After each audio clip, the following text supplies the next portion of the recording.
আসসালামু আলাইকুম সবাইকে। ভাইয়ারা, তোমাদের সাথে এই ক্লাসটা তো লাইভে হওয়ার কথা ছিল, কিন্তু তোমরা জানো পূজার বন্ধ এবং যেহেতু আমাদের কোয়ার্টারও আসলে শেষ সময় চলে এসেছে, তো এই জন্য আসলে এই ক্লাসটা লাইভে আর নেওয়া হয়তো হলো না আমাদের, কিন্তু রেকর্ড দিয়ে দিচ্ছি। এই জন্য আজকে আমাদের মেইনলি এই ক্লাস, আমাদের থিওরি পোর্শন পুরোপুরি শেষ হয়ে যাবে চ্যাপ্টার 3 অর্থাৎ সংখ্যা পদ্ধতি এবং ডিজিটাল ডিভাইসের। তা আমাদের বাদ ছিল মেইনলি সিকোয়েন্সিয়াল সার্কিটের অংশটা। তো সিকোয়েন্সিয়াল সার্কিটের মধ্যে কি ছিল, যেমন আমাদের ছিল হচ্ছে বিভিন্ন ফ্লিপ ফ্লপ, বিভিন্ন ল্যাচ, তারপরে ছিল হচ্ছে রেজিস্টার, তারপর ছিল হচ্ছে কাউন্টার। এই জিনিসগুলো আমাদের ছিল। তো এই টপিকগুলো আজকে মেইনলি আমরা এই ক্লাসে কভার করব। তাইলে আমরা শুরু করি, চলো। সো তোমাদের মনে আছে, তোমাদেরকে সিকোয়েন্সিয়াল সার্কিটের হচ্ছে ইয়েটা আগে একবার বলছিলাম যে এই সার্কিটের আউটপুটটা, ঠিক আছে, সিকোয়েন্সিয়াল সার্কিটের আউটপুট অবশ্যই এই যে তার প্রেজেন্ট বলো, প্রেজেন্ট ইনপুট এবং তার পাস্ট ইনপুট, এইগুলার ওপর ডিপেন্ডেন্ট। ঠিক আছে, প্রেজেন্ট ইনপুট পাস্ট ইনপুটের ওপর ডিপেন্ডেন্ট। তো এই যে যখন আমাদের পাস্ট ইনপুটের কথাটা আসে, যে প্রিভিয়াস কোনো ইনপুট হয়তো দেওয়া ছিল, সেটার ওপরেও এর আউটপুটটা কিন্তু ডিপেন্ডেন্ট। এখন আমাকে যখন এই টাইপের জিনিস আমাকে আউটপুটে দিতে বলতেছে, দেন হোয়াট ক্যান আই ডু, আমি কি করব এখন? তো এই ক্ষেত্রে সলিউশনটা হইল এই যে যখন কোথাও পাস্ট ইনপুট থাকবে, তার মানে অবশ্যই এই ইনপুটটা কোথাও স্টোর করে রাখার প্রয়োজন হয়, বা এই ইনপুটটা কোথাও সেভ করে রাখার প্রয়োজন হয়। সো এদেরকে অ্যাকচুয়ালি যে স্টোর করা হয় বা সেভ করা হয়, মানে সংরক্ষণ করা হয়। তো এই কাজটা কিভাবে করা হয়? এই কাজটা করা হয় মেইনলি যেই ডিভাইস দিয়ে, তার নাম হচ্ছে মেমোরি ডিভাইস। তার নাম হচ্ছে মেমোরি। তো এই মেমোরি নিয়েই বেসিক্যালি আমাদের সিকোয়েন্সিয়াল সার্কিটের মেইন পড়াশোনাগুলা। তো আমরা আজকে দেখব যে মেমোরি অ্যাকচুয়ালি কিভাবে তার কাজটা করে। তো আমরা তো নর্মালি ভাবি যে মেমোরি জাস্ট সেভ করে, তো আসলে সেভ সার্কিট লেভেলে কিভাবে হয় সেটার একটা অন্তত পক্ষে একটা ঝাপসা একটা একটা ধারণা আমরা পাবো অ্যাটলিস্ট। হয়তো পুরোপুরি ক্লিয়ার ধারণা পাবো না, বিকজ পুরোপুরি ক্লিয়ার ধারণাটা অনেক বেশি ব্রড লেভেলের একটা পড়াশোনা, কিন্তু অন্তত পক্ষে ছোট যে ধারণাটুকু সেটা আজকে আমরা পাবো। ঠিক আছে, তো এই যে মেমোরি, মেমোরি অর্থ তুমি যেটাকে রেখেছো সেটা অপরিবর্তিত থাকবে, তাই না? মেমোরি কথাটার অর্থ কি বললাম? যেটা রেখেছিলাম, যেটা রেখেছিলাম সেটা অপরিবর্তিত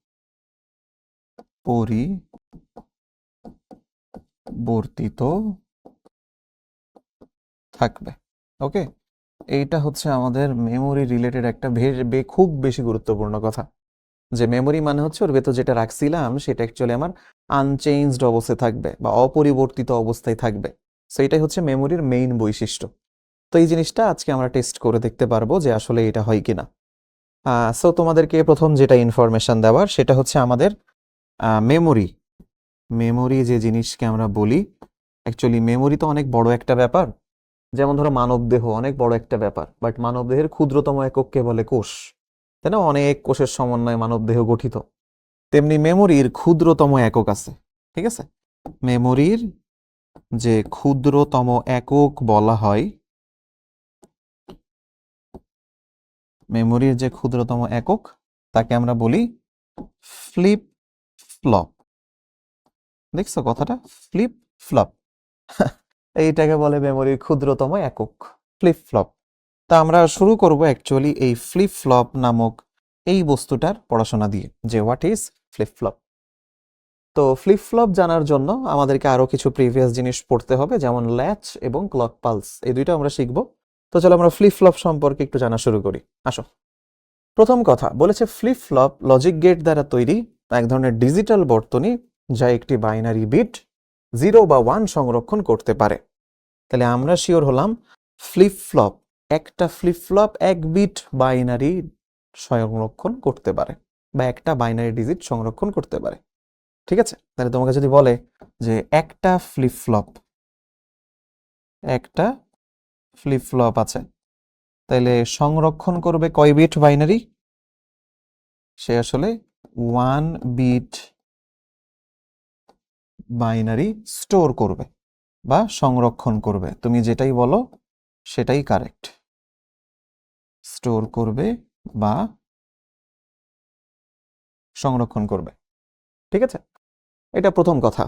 আচ্ছা, তাহলে আমরা এখান থেকে যদি বলি যে তাহলে যদি n সংখ্যক ফ্লিপ ফ্লপ থাকে তাহলে কি হবে, সে আসলে n বিট বাইনারি ডিজিট সংরক্ষণ করবে, এটা আমরা মনে রাখবো। আচ্ছা, এরপরে বলেছে ফ্লিপ ফ্লপের ইনপুটে কোনো ডেটা দিলে আউটপুটে তা অনির্দিষ্টকাল ধরে সংরক্ষিত থাকে। বিদ্যুৎ সরবরাহ বন্ধ না করলে অথবা ট্রিগার প্রদান না করলে ইনপুটের ডেটা সরিয়ে নিলেও আউটপুট অপরিবর্তিত থাকে। আউটপুট কি রকম থাকে? অপরিবর্তিত। তুমি বিদ্যুৎ সরবরাহ বন্ধ না করলে অথবা ট্রিগার প্রদান না করলে ইনপুটে যেটা দিছিলা ওইটা সরাই নিলেও আউটপুটে যেটা ছিল ওইটাই থাকে, ঠিক আছে। এই যে তোমাদের বললাম না, মেমোরির মেইন বৈশিষ্ট্য হচ্ছে যেটা রেখেছিলাম সেটা অপরিবর্তিত থাকবে। এই যে দেখো আমার আউটপুট সেই অপরিবর্তিত থাকবে। হ্যাঁ, এই যে ফ্লিপ ফ্লপের ডেটা ধারণ ক্ষমতার জন্য একে কম্পিউটারের মেমোরির মূল উপাদান বলা হয়। তাহলে এইটা গেল। এবার আসো, ফ্লিপ ফ্লপ মোটামুটি আমাদের 4 রকমের আছে, ঠিক আছে, 4 রকম। 1 number SR flip flop, SR flip flop. 2 number এটাকে আমরা বলি JK flip flop, JK flip flop. 3 number এটাকে আমরা বলি D ফ্লিপ ফ্লপ। 4 নাম্বার এটাকে আমরা বলি T ফ্লিপ ফ্লপ। ওকে, এই 4 রকম ফ্লিপ ফ্লপ আমাদের আছে। তো প্রথমে এই SR ফ্লিপ ফ্লপ, এটার মানে কি? এটা হচ্ছে সেট রিসেট ফ্লিপ ফ্লপ, ঠিক আছে। এই যে সেট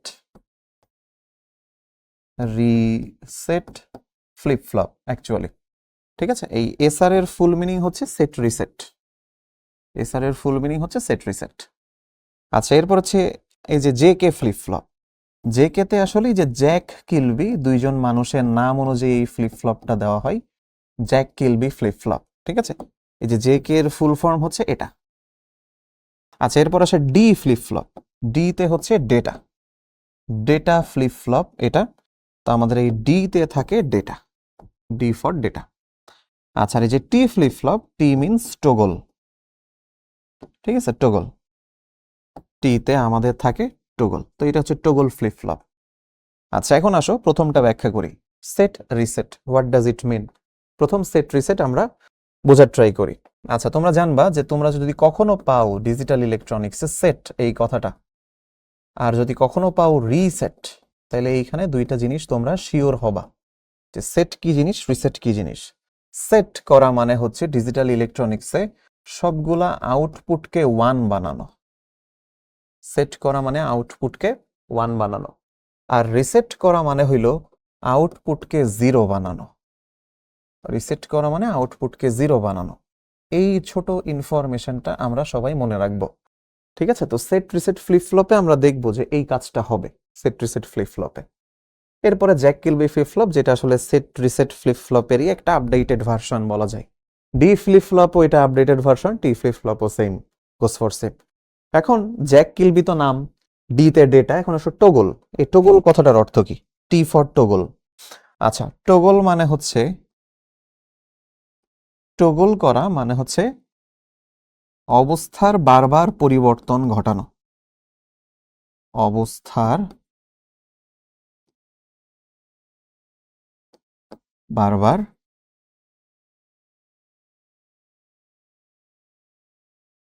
পরিবর্তন ঘটানো। অবস্থার বারবার পরিবর্তন ঘটানো ব্যাপারটা কিরকম? যে ও বারবার 0 থেকে 1 হতে থাকবে, 1 থেকে 0 হতে থাকবে, 0 থেকে 1 হতে থাকবে, 1 থেকে 0 হতে থাকবে। এই ঘটনাটাকে বলা হয় টগল করা, ঠিক আছে। এই ঘটনাটাকে কি বলা হয়? টগল করা। তো এই হচ্ছে আমাদের toggle, set reset flip flop. এইগুলো আমরা একটু মোটামুটি এইগুলো সম্পর্কে জানলাম, এগুলো আমাদের কাজে লাগবে।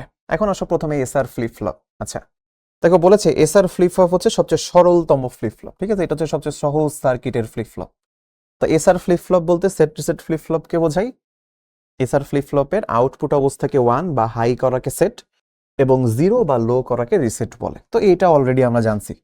যে আউটপুট 1 বা হাই, এটা মানে হচ্ছে এটা সেট, আর আউটপুট 0 বা লো, এটা করাকে আমরা বলি রিসেট, তাই না? এই দুইটা কথা অলরেডি আমরা জানছি। আচ্ছা, এখন এখানে একটা ব্যাপার বলে রাখি, আমাদের যে কোনো ফ্লিপ ফ্লপ তোমরা জেনে রাখবা, এটা হচ্ছে ফ্লিপ ফ্লপের একটা জেনারেল গঠন বলা যায়, বা আমরা বলতে পারি general structure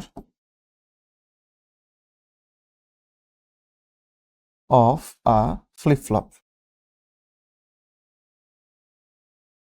flip flop, sorry, flop হয়ে গেছে, ফ্লপ তো না, এটা হচ্ছে ফ্লপ, তাই না? ফ্লপ, ফ্লপ নিলাম। তো general structure for a flip flop এরকম যে আমাদের কাছে যদি একটা ল্যাচ থাকে, ল্যাচ, LATCH, ল্যাচ, এবং তার সাথে যদি আমরা একটা ক্লক পালস যুক্ত করে দিই, ঠিক আছে, তাহলে যে জিনিসটা আমরা পাই, এই দুইটা জিনিসকে অ্যাড করলে বা এই দুইটা জিনিসকে যুক্ত করলে সেটাকেই অ্যাকচুয়ালি বলা হয় ফ্লিপ ফ্লপ।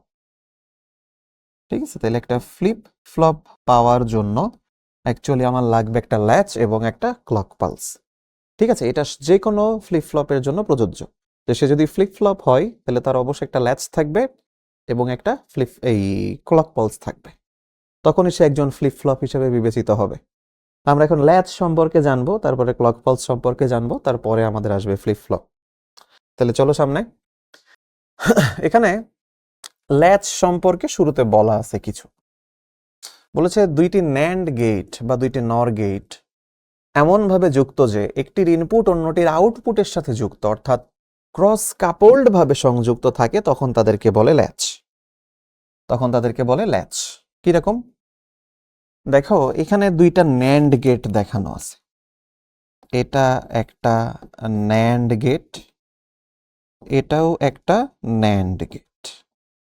এই দুইটা ন্যান্ড গেট আমাকে বলেছে যে একটির ইনপুট অন্যটির আউটপুট, যেমন এই যে এই ন্যান্ড গেটটার ইনপুট ওই ন্যান্ড গেটের দেখো আউটপুটে যে যুক্ত হইছে, এই যে আউটপুটে যুক্ত হইছে, এইখানের ইনপুট ওইখানের আউটপুটে যে যুক্ত হইছে। আবার উল্টাটাও সেম, উল্টাটাই কি ঘটনা, উল্টাটাই হচ্ছে এই ন্যান্ড গেটের ইনপুট এই ন্যান্ড গেটের আউটপুটে যে যুক্ত হইছে, এবং তারা দেখো মাঝখানে একটা ক্রস ভাবে গেছে, তাই না? তারা মাঝখানে যে ক্রস ভাবে চলে গেছে, তো এই জিনিসটাকেই বলা হয় সার্কিটের ভাষায় ক্রস কাপলড ভাবে সংযুক্ত। এই জিনিসটাকে সার্কিটের ভাষায় বলে ক্রস কাপলড ভাবে সংযুক্ত। ঠিক সেম গোস ফর এই যে এই পাশে দেখো দুইটা নর গেট আছে, এই পাশে এটা একটা নর গেট, এই পাশে এটা আর একটা নর গেট। সো এখানেও সেম, এখানেও দেখো এই নর গেটের ইনপুটটা এই নর গেটের আউটপুটে গেছে, আর আমার এই নর গেটের ইনপুটটা এই নর গেটের আউটপুটে গেছে, এবং দেখো এখানে সেই অ্যাগেইন ক্রস কাপলড সংযোগ হয়েছে, এগেইন ক্রস কাপলড সংযোগ হয়েছে। এবং তোমরা এখানে যদি একটু খেয়াল করো তাহলে সবসময় দেখতে পারতেছো যে আমাদের এই ফ্লিপ ফ্লপ গুলাতে দেখো দুইটা আউটপুট কি, একটাকে বলা হইতেছে কিউ আর একটা হচ্ছে কিউ বার, একটা হচ্ছে কিউ, একটা হচ্ছে কিউ বার। এই যে কিউ যেটা, এটাই হচ্ছে আমাদের মেইন আউটপুট, ঠিক আছে, মেইন আউটপুট। ঠিক এখানেও এই যে কিউ যেটা, এটা হইতেছে আমাদের মেইন আউটপুট, ঠিক আছে। কিউ বার হচ্ছে এখানে আমরা কিভাবে আনি, তো সেটাও আমরা দেখব যে এটা হচ্ছে আমার মেইন আউটপুট। তার মানে কিউ এর ভ্যালু যা আসবে কিউ বার তার উল্টাটা, কিউ যদি 1 হয় কিউ বার 0 হবে, কিউ যদি 0 হয় কিউ বার 1 হবে। এটা আমাদের কাজে লাগে। আমরা দেখব যে এই আউটপুট, এই যে একটা বার নামক আর একটা আউটপুট আমরা জানি কেন আনি এবং সেটা আসলে কি কাজে লাগে। আমরা এই যে যখন পড়বো কি বলে এটাকে, আমাদের কাউন্টার আছে, কাউন্টারে গিয়েও আমরা দেখবো যে এইটার অ্যাপ্লিকেশনটা কোথায় অ্যাকচুয়ালি। সামনের দিকে যাই, এখানে আমাদের একটা নর ল্যাচের সার্কিট দেওয়া আছে এবং নর গেটের সত্যক সারণী দেওয়া, তারপরে নর ল্যাচের সত্যক সারণী দেওয়া। এই নর ল্যাচকে অ্যাকচুয়ালি এখন আমরা কি করব, অ্যানালিসিস করব। তো এখানে নর গেটের সত্যক সারণী যেটা অলরেডি আমরা জানি, তাই না? এখানে যে নর গেটের সত্যক সারণী দেওয়া, এটা হচ্ছে আমরা অলরেডি জানি নর গেটের সত্যক সারণী।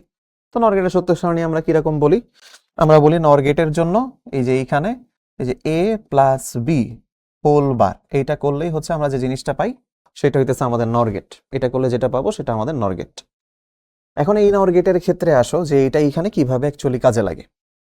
নর গেটের সত্যক সারণী জানি, নর ল্যাচের সত্যক সারণীর দিকে একটু তাকাই। তোমরা দেখো এখানে আমাদের প্রথম যেই পোর্শনটা রয়েছে, প্রথম যে অংশটা, এই যে এস এর ভ্যালু 0 এবং আর এর ভ্যালু 0, অর্থাৎ এস ও 0 আরও 0 হবে, তাইলে বলেছে কিউ এর মান অপরিবর্তিত থাকবে। কিউ এর মান কিরকম থাকবে? অপরিবর্তিত। এবং এই অপরিবর্তিত থাকার এই ব্যাপারটাকে অ্যাকচুয়ালি বলে মেমোরি স্টেট। তো এটা কেন মেমোরি স্টেট বলা হয় এটা আমরা একটু পরে এক্সপ্লেনেশনটা দেখব। আচ্ছা, এরপরে দেখো আমাদের আরো দুইটা আছে, 0 1 দিলে 0, 1 0 দিলে 1, এটা আসে। ঠিক আছে, এটাও আমরা দেখবো একটু পরে।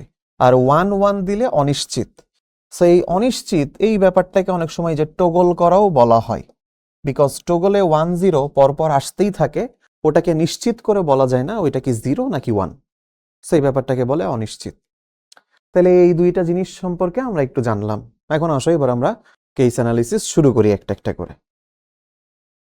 আসো আমাদের ফার্স্ট কেস, আমরা কেস নাম্বার 1 নিচ্ছি এটাকে। ঠিক আছে, কেস নাম্বার 1 বলতে আসলে এই যে দেখো এখানে আমরা এস এর ভ্যালু 0, আর এর ভ্যালু 1, তো সেটার জন্য এখানে 0 আসা উচিত, তাই না? এর আউটপুট কি আছে? 0।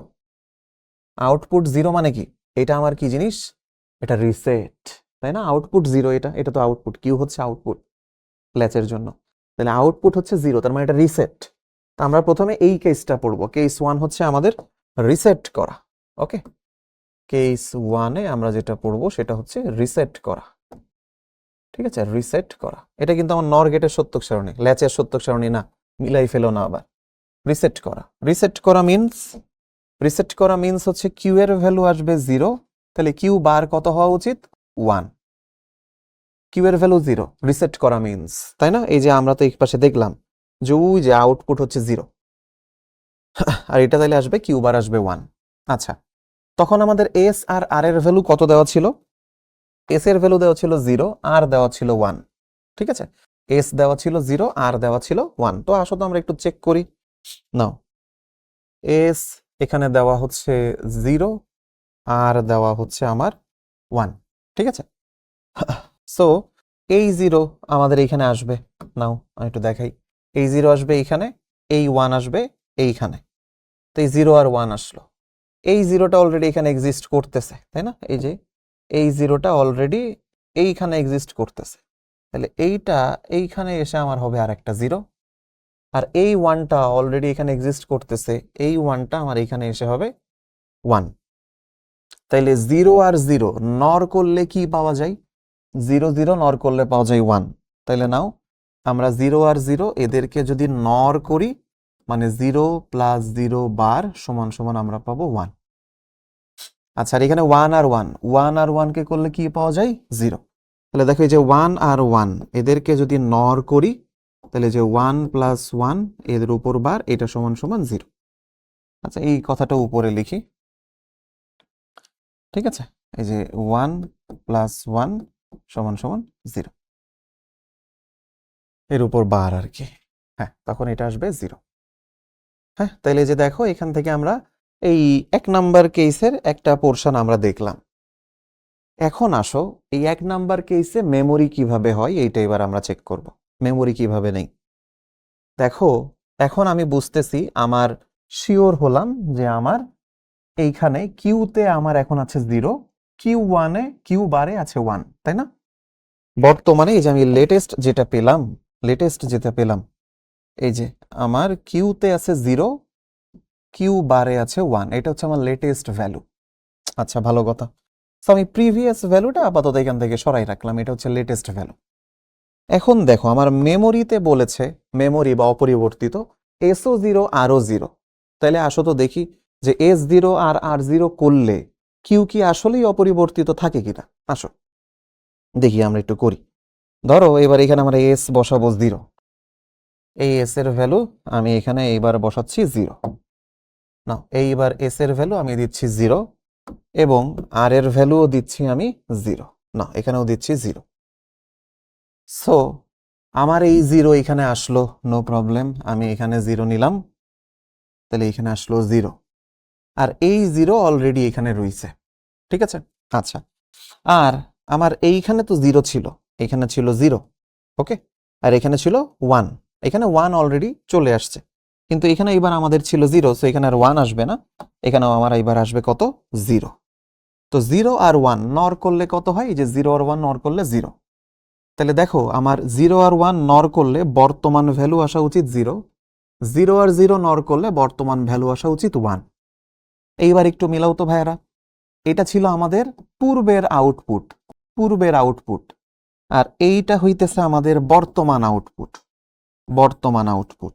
তাহলে দেখো যখনই এস আর আর দুইটাও 0 0 করলাম, আমার পূর্বের আউটপুট আর বর্তমান আউটপুট সেম থাকছে, তার মানে তারা অপরিবর্তিত থাকছে। So this is called the memory state, যে তুমি এস আর আর 0 0 করে ফেললেও সেখানে তোমার পূর্বের আউটপুটটা সংরক্ষিত থাকতেছে, পূর্বের আউটপুট ওখান থেকে সরে যাচ্ছে না, পূর্বের আউটপুট ওখান থেকে সরে যাচ্ছে না। So this is the case number 1, যখন রিসেট করলেও আমার পূর্বের আউটপুট থেকে যাচ্ছে, বা সেখানে আমার মেমোরি ব্যাপারটা আসতেছে। চলো আমরা কেস নাম্বার 2 অ্যানালিসিস করি, কেস নাম্বার 2 অ্যানালিসিস করি। কেস নাম্বার 2 তে অ্যাকচুয়ালি আমরা সেট করব, সেট করা, ঠিক আছে।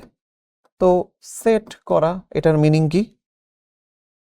সেট করার মিনিং হচ্ছে আমার কিউ হবে এবার 1, সেট করার মিনিং হচ্ছে কিউ হবে 1, কিউ বার তাইলে হবে 0। আচ্ছা, এখানে আমার দুইটাই নর গেট, আমি লিখি দুইটাই হচ্ছে আমার নর গেট, আর এখানে নর গেটের সত্যক সারণীটা দেওয়া আছে যাতে আমরা দেখে ডিরেক্ট সাথে সাথে করে ফেলতে পারি। আচ্ছা, তো খুব ভালো কথা।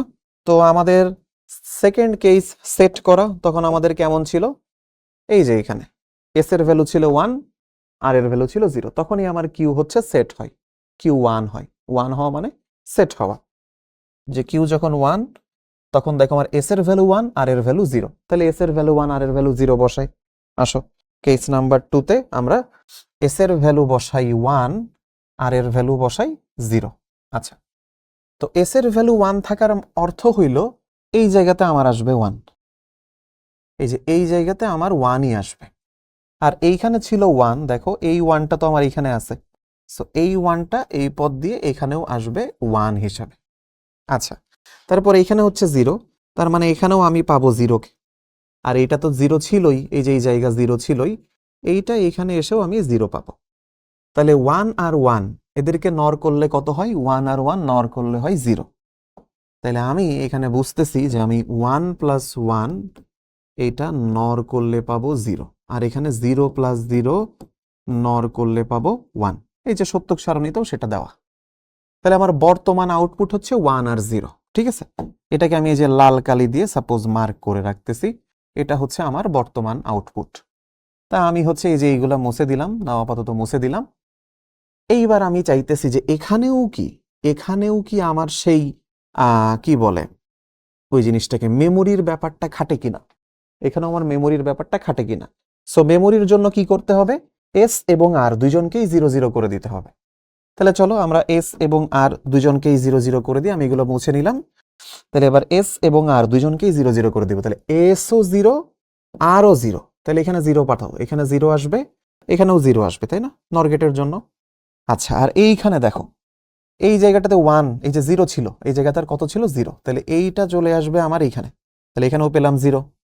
আচ্ছা, এখানে ছিল 1, সো এইটা চলে যাবে আমার এইখানে, এখানে চলে আসবে 1। আচ্ছা, এইবার দেখো, তাহলে আমি বর্তমান আউটপুটকে লিখছি, বর্তমান আউটপুট 0 আর 1 নর করলে কত হয়, 0 আর 1 নর করলে হয় 0, তাহলে এখানে আসবে 0, এটা হচ্ছে বর্তমান আউটপুট। আর 0 আর 0 কে নর করলে কত হয়, 0 আর 0 কে নর করলে হয় 1, এটা হচ্ছে বর্তমান আউটপুট। তুমি আবারও দেখো, হ্যাঁ, কত ইন্টারেস্টিংলি তার প্রিভিয়াস আউটপুট আর বর্তমান আউটপুট সেম থাকছে, তার প্রিভিয়াস আউটপুট বর্তমান আউটপুট সেম থাকছে। সো এইটা হচ্ছে তার মেমোরি, সেট করার মাধ্যমে এটা হচ্ছে তার মেমোরি করা, যে এইখানে এই জিনিসটা সেভ থাকে বা মেমোরি থাকে, তার প্রিভিয়াস আউটপুট যেটা সেটা স্টোর থাকে বা অপরিবর্তিত থাকে। এইটা হইতেছে ল্যাচের কাজ, এইটাই হচ্ছে আমার সেই ল্যাচের কাজ, ঠিক আছে। সো এইভাবে দিয়ে আসলে আমরা এই যে আমাদের নর ল্যাচের সত্যক সারণীটা আমরা একটু যাচাই করলাম।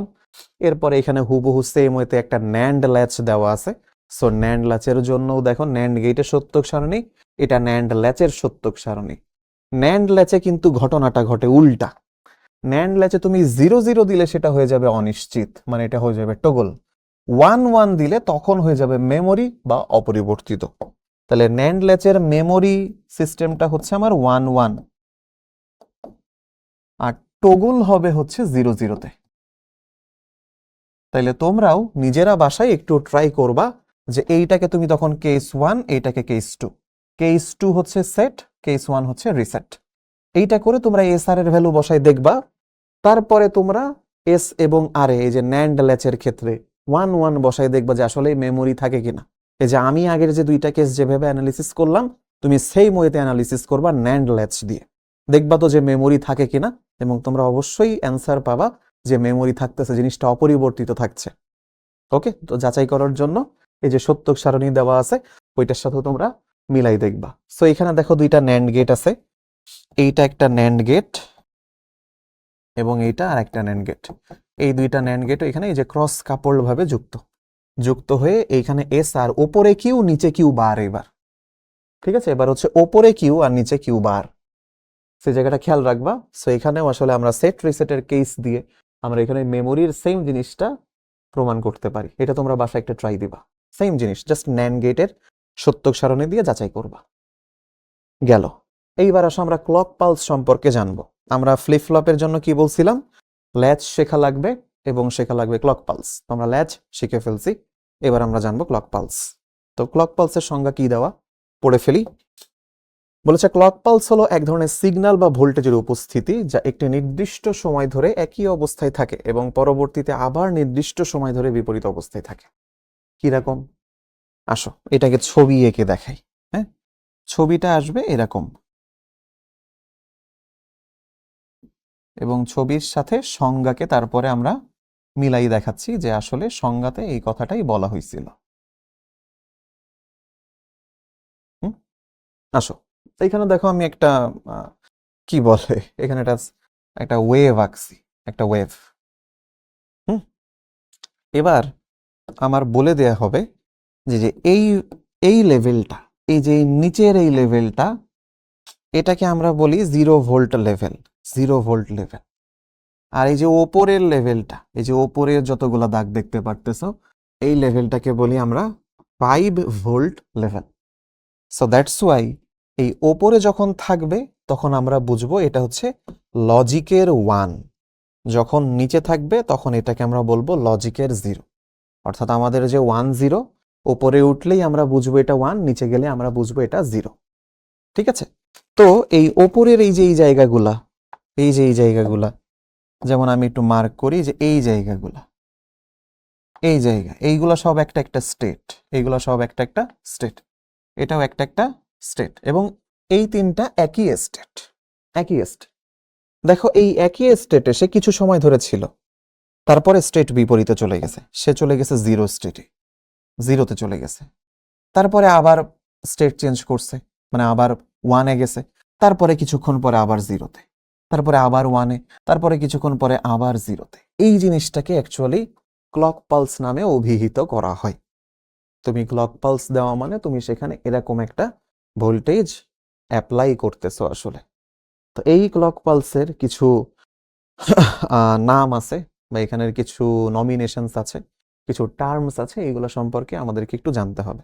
ঠিক আছে, আচ্ছা যেমন এই যে এইগুলাকে কি বললাম, এটা একটা লেভেল। ঠিক আছে, এটা হচ্ছে একটা লেভেল, এইটা হচ্ছে একটা লেভেল, এই সবগুলো একটা লেভেল বা একটা স্টেট। লেভেলও বলা যায় অথবা এটাকে একটা স্টেটও বলা যায়, যে এটাকে আমরা একটা স্টেট বলছি বা একটা অবস্থা বলছি। আচ্ছা, এরপরে এখানে কিছু ব্যাপার আছে আরো। এই যে যখন এই জিনিসটা ওপরে উঠতেছে, 0 থেকে হাইয়ে উঠতেছে, বা এই 5 ভোল্টকে অনেক সময় হাই বলা হয়, HIGH, আর এই 0-কে অনেক সময় লো বলা হয়। সো যখন হাই লেভেল থেকে লো লেভেলে উঠতেছে, এই যে এরকম একটা অ্যারো চিহ্ন দিয়ে সেটা দেখানো হয়, হাই লেভেল থেকে লো লেভেলে উঠতেছে। বা এই যে এখানেও দেখো এই যে লো লেভেল থেকে হাই লেভেলে উঠতেছে, লো লেভেল থেকে হাই লেভেলে উঠতেছে, এখানেও দেখো লো লেভেল থেকে হাই লেভেলে উঠতেছে। এই জিনিসগুলাকে আমরা বলি positive edge transition. Positive edge transition, এই সব জায়গাগুলোতেই পজিটিভ এজ ট্রানজিশন হয়েছে, লো থেকে হাই গেছে। আর এর পরের জায়গাগুলোতে, এই যে এই জায়গাগুলোতে আমি যদি এখানে দেখি যে এই দিকে গেছে, এই দিকে গেছে, এই যে নিচের দিকে নামছে, হাই থেকে লোতে গেছে, হাই থেকে লোতে গেছে, এই জায়গাগুলোকে বলা হয় negative edge transition.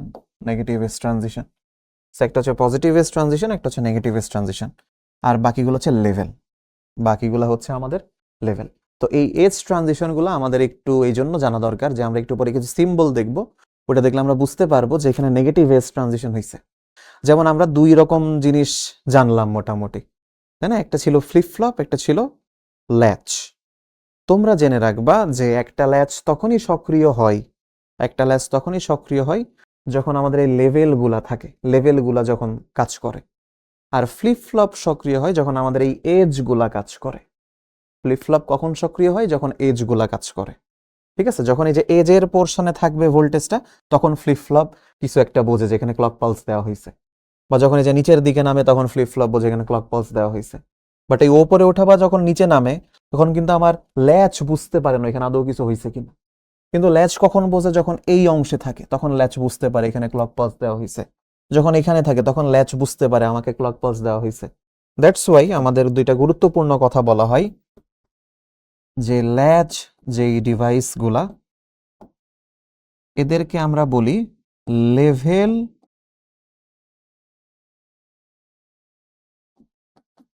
Triggered. Level triggered, level দ্বারা ট্রিগার্ড হয়। আর আমাদের ফ্লিপ ফ্লপ যেটা আছে, ফ্লিপ ফ্লপ যেগুলো আছে এদেরকে বলা হয় এজ ট্রিগার্ড, এদেরকে বলা হয় এজ ট্রিগার্ড। ও যখন এজ পাই তখন বুঝতে পারে যে হ্যাঁ এখন আমাকে সক্রিয় হইতে হবে, এছাড়া ও বুঝতে পারে না। তাহলে এখানে টোটাল আমাদের ক্লক পালসে আমরা এই জিনিসগুলো বা এই টার্মসগুলো একটু জেনে রাখবো, এটা আমাদের একটু পরে কাজে লাগবে। তো তুমি যখন একটা ল্যাচের সাথে এই ক্লক পালসকে জুড়ে দিবা, তাহলে মানে ক্লক পালস যাওয়া মানে সিম্পলি একটা ভোল্টেজ যাওয়া যেটা বারবার ওঠানামা করে 0 আর 1 এর মধ্যে। তাহলে একটা ক্লক পালস যাওয়া মানে অ্যাকচুয়ালি একটা ভোল্টেজ যাওয়া যেটা বারবার এই যে 0 আর 1 লজিকের মধ্যে ওঠানামা করে, বা 0 ভোল্ট আর 5 ভোল্টের মধ্যে ওঠানামা করে। এইটা হইতেছে মেইনলি একটা ক্লক। সো তুমি যেই ল্যাচের সাথে বিভিন্ন গেট দিয়ে অ্যাকচুয়ালি তুমি একটা ক্লক পালসকে সেখানে অ্যাড করে দিবা, তখনই ওই ল্যাচ এবং ক্লক পালস মিলে একত্রে একটা ফ্লিপ ফ্লপের মতন কাজ করে। তাহলে চলো আমরা প্রথম সেই জিনিসটা এখন একটু চেক করি।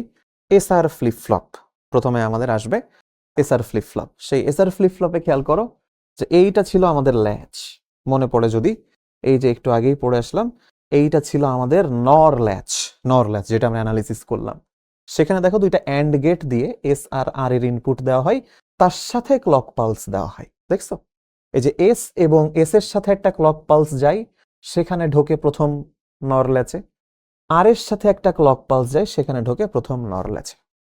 এই ক্লক পালসের সাথে সাথেই কিন্তু এখানে দেখো যে 0 1 0 1 এইভাবে বারবার চেঞ্জ হইতে থাকবে, 0 1 0 1 বারবার চেঞ্জ হবে, এবং সেই অনুযায়ী এস আর আর এর মান আমরা কিউ আর কিউ বারে পেতে থাকি। সো এই টোটাল সার্কিটটাকে তখন আমার বলা হয় হচ্ছে একটা ফ্লিপ ফ্লপের সার্কিট।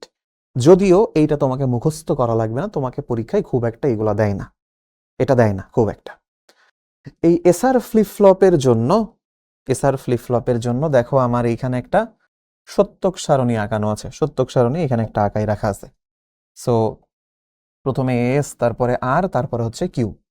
কিউ হচ্ছে আমাদের এখানে মেইন আউটপুট এসআর ফ্লিপ ফ্লপে, ঠিক আছে? এসআর ফ্লিপ ফ্লপে দেখো 0 0 দিলে কিউ অপরিবর্তিত, কিউ নট মানে হচ্ছে আগের মান, আগের আউটপুট আর বর্তমান আউটপুট। তো আগের আউটপুট হচ্ছে কিউ নট, সো আগের আউটপুটটাই বর্তমানে থেকে যাবে, তাই কিউ নট অপরিবর্তিত বলছে। এখানে 0 দিলে এখানে 0 পাবা, 1 দিলে 1 পাবা। আর এই যে ক্লক সব দেখো ওপরের দিকে দেওয়া, ক্লক সব উপরের দিকে একটা অ্যারো দেওয়া, এর মানে হচ্ছে যে এজ ট্রিগার্ড বোঝাচ্ছে। ক্লক উপরের দিকে এখানে দেওয়া মানে সে আসলে এখানে একটা এজ ট্রিগার্ড ফ্লিপ ফ্লপ বোঝাচ্ছে। আর এই 1 দিলে টগল, 1 দিলে টগল। এই জিনিসটা আমরা মুখস্থ করা দরকার নেই, অন্তত পক্ষে একটু জানা থাকলো, বিকজ এটা মুখস্থ করা লাগবে না, তার একটা শর্টকাট টেকনিক আমি শেখাই দিব, যেটা মুখস্থ করা তোমার লাগবে না। তার আগে আমরা সবগুলো ফ্লিপ ফ্লপ একটু একটু দেখে নিই। এরপরে আমাদের আসবে ডাটা ফ্লিপ ফ্লপ, ঠিক আছে। এস আর আর কে আমরা একটু চেঞ্জ করি, আসলে দুইটাকেই আমরা যখন এই যে 0 হয়, এই যে এখানে দেখো, তখন অনিশ্চিত অবস্থাও ক্রিয়েট হতে পারে যদি ন্যান্ড ল্যাচ দিতাম। ন্যান্ড ল্যাচ দিলে ওই অবস্থা ক্রিয়েট হয়, তখন ওইটাকে দূর করার জন্যই একটাতে ইনভার্টার বসানো হয়, ঠিক আছে। যদি এস 0 হয়, আর এর সাথে ইনভার্টার বসাই দেওয়া হয়, তাহলে আর এমনিতেই 1 হয়ে যাবে যদি এস 0 হয়, ঠিক আছে। ঘটনাটা ঘটে এরকম যে এটাকে যদি আমি এস বলি, তাহলে এস এ ধরো আমি এখানে 0 দিলাম, তাহলে এইখানে আমি একটা ইনভার্টার বসাইনি, তাহলে এইখানে 0 থাকলেও পরেরটাই হয়ে যায় 1, এবং এটাকে তখন আমরা বলি আর, ঠিক আছে। সো এই দুইটাকে একত্রে তখন এই যে ডাটা, জাস্ট ডাটা নাম দেওয়া হয়, জাস্ট ডি নামে একটা ইনপুট চাই। এই যে এখানে যে ইনপুটটা দিছি একটা ইনপুট, এইটাকে তখন এই আলাদা করে এস বলা হয় না, এটাকে বলা হয় ডি। এইভাবে এখানে চলে আসে ডি ফ্লিপ ফ্লপ নামে একটা নতুন ফ্লিপ ফ্লপ। বাকি সবকিছু সেম, এখানেও কিউ আছে, কিউ বার আছে। এই সেট আর ক্লিয়ার, এই দুইটা হচ্ছে অপশনাল। এটা সচরাচর আমাদের ফ্লিপ ফ্লপ গুলোতে ব্যবহার করা হয় অন্যান্য বিশেষ কিছু টার্মস বা বিশেষ কিছু উদ্দেশ্যকে মাথায় রেখে, বাট এটা নিয়ে আমাদের আপাতত মাথা ব্যথা দরকার নেই। এইখানে একটা ছোট জিনিস তোমরা একটু চেক করবা, দেখো এইখানে ক্লকের জায়গাটা ব্লক ডায়াগ্রামে এরকম একটা সিম্বল দিয়ে দেখানো, ক্লকটাকে এরকম একটা সিম্বল দিয়ে দেখানো। এইটার মানে কি? ক্লকে এরকম সিম্বল কেন দিল? শুধু একটা দাগ দিয়ে দিলেই তো হতো। তার অ্যান্সার হচ্ছে, এটার মানে হচ্ছে আমার এই ক্লক যেটা, এই যে ক্লক একটু আগে দেখালাম, আমার এই যে ক্লক, এই যত জায়গায় নেগেটিভ এস ছিল, এই যে হাই থেকে লোতে গেছে, যত জায়গায় হাই থেকে লোতে নামছে, এটাকে বলে নেগেটিভ এজ ট্রিগার্ড। আমার যখন কোনো ফ্লিপ ফ্লপ নেগেটিভ এজে ট্রিগার্ড হয়, তখন তার ক্লক পালসে এই সিম্বল দেওয়া থাকে। তাহলে ক্লক পালসে এই সিম্বল দেওয়া থাকা মানে হচ্ছে আমার এই ফ্লিপ ফ্লপটা যখন ক্লক পালসে নেগেটিভ এজ পাই, ও তখনই কেবল ট্রিগার্ড হয় বা সক্রিয় হয়, ঠিক আছে। এটা হচ্ছে তার মিনিং, নেগেটিভ এজ ট্রিগারের। সো এখানে তখন এই যে এই সিম্বল ইউজ করা হয়। আচ্ছা, ডি ফ্লিপ ফ্লপের জন্য দেখো এখানে একটা কি বলে দেওয়া আছে আমাদের সত্যক সারণী। যখন D0 তখন Q0 হবে, যখন D1 তখন Q1 হবে।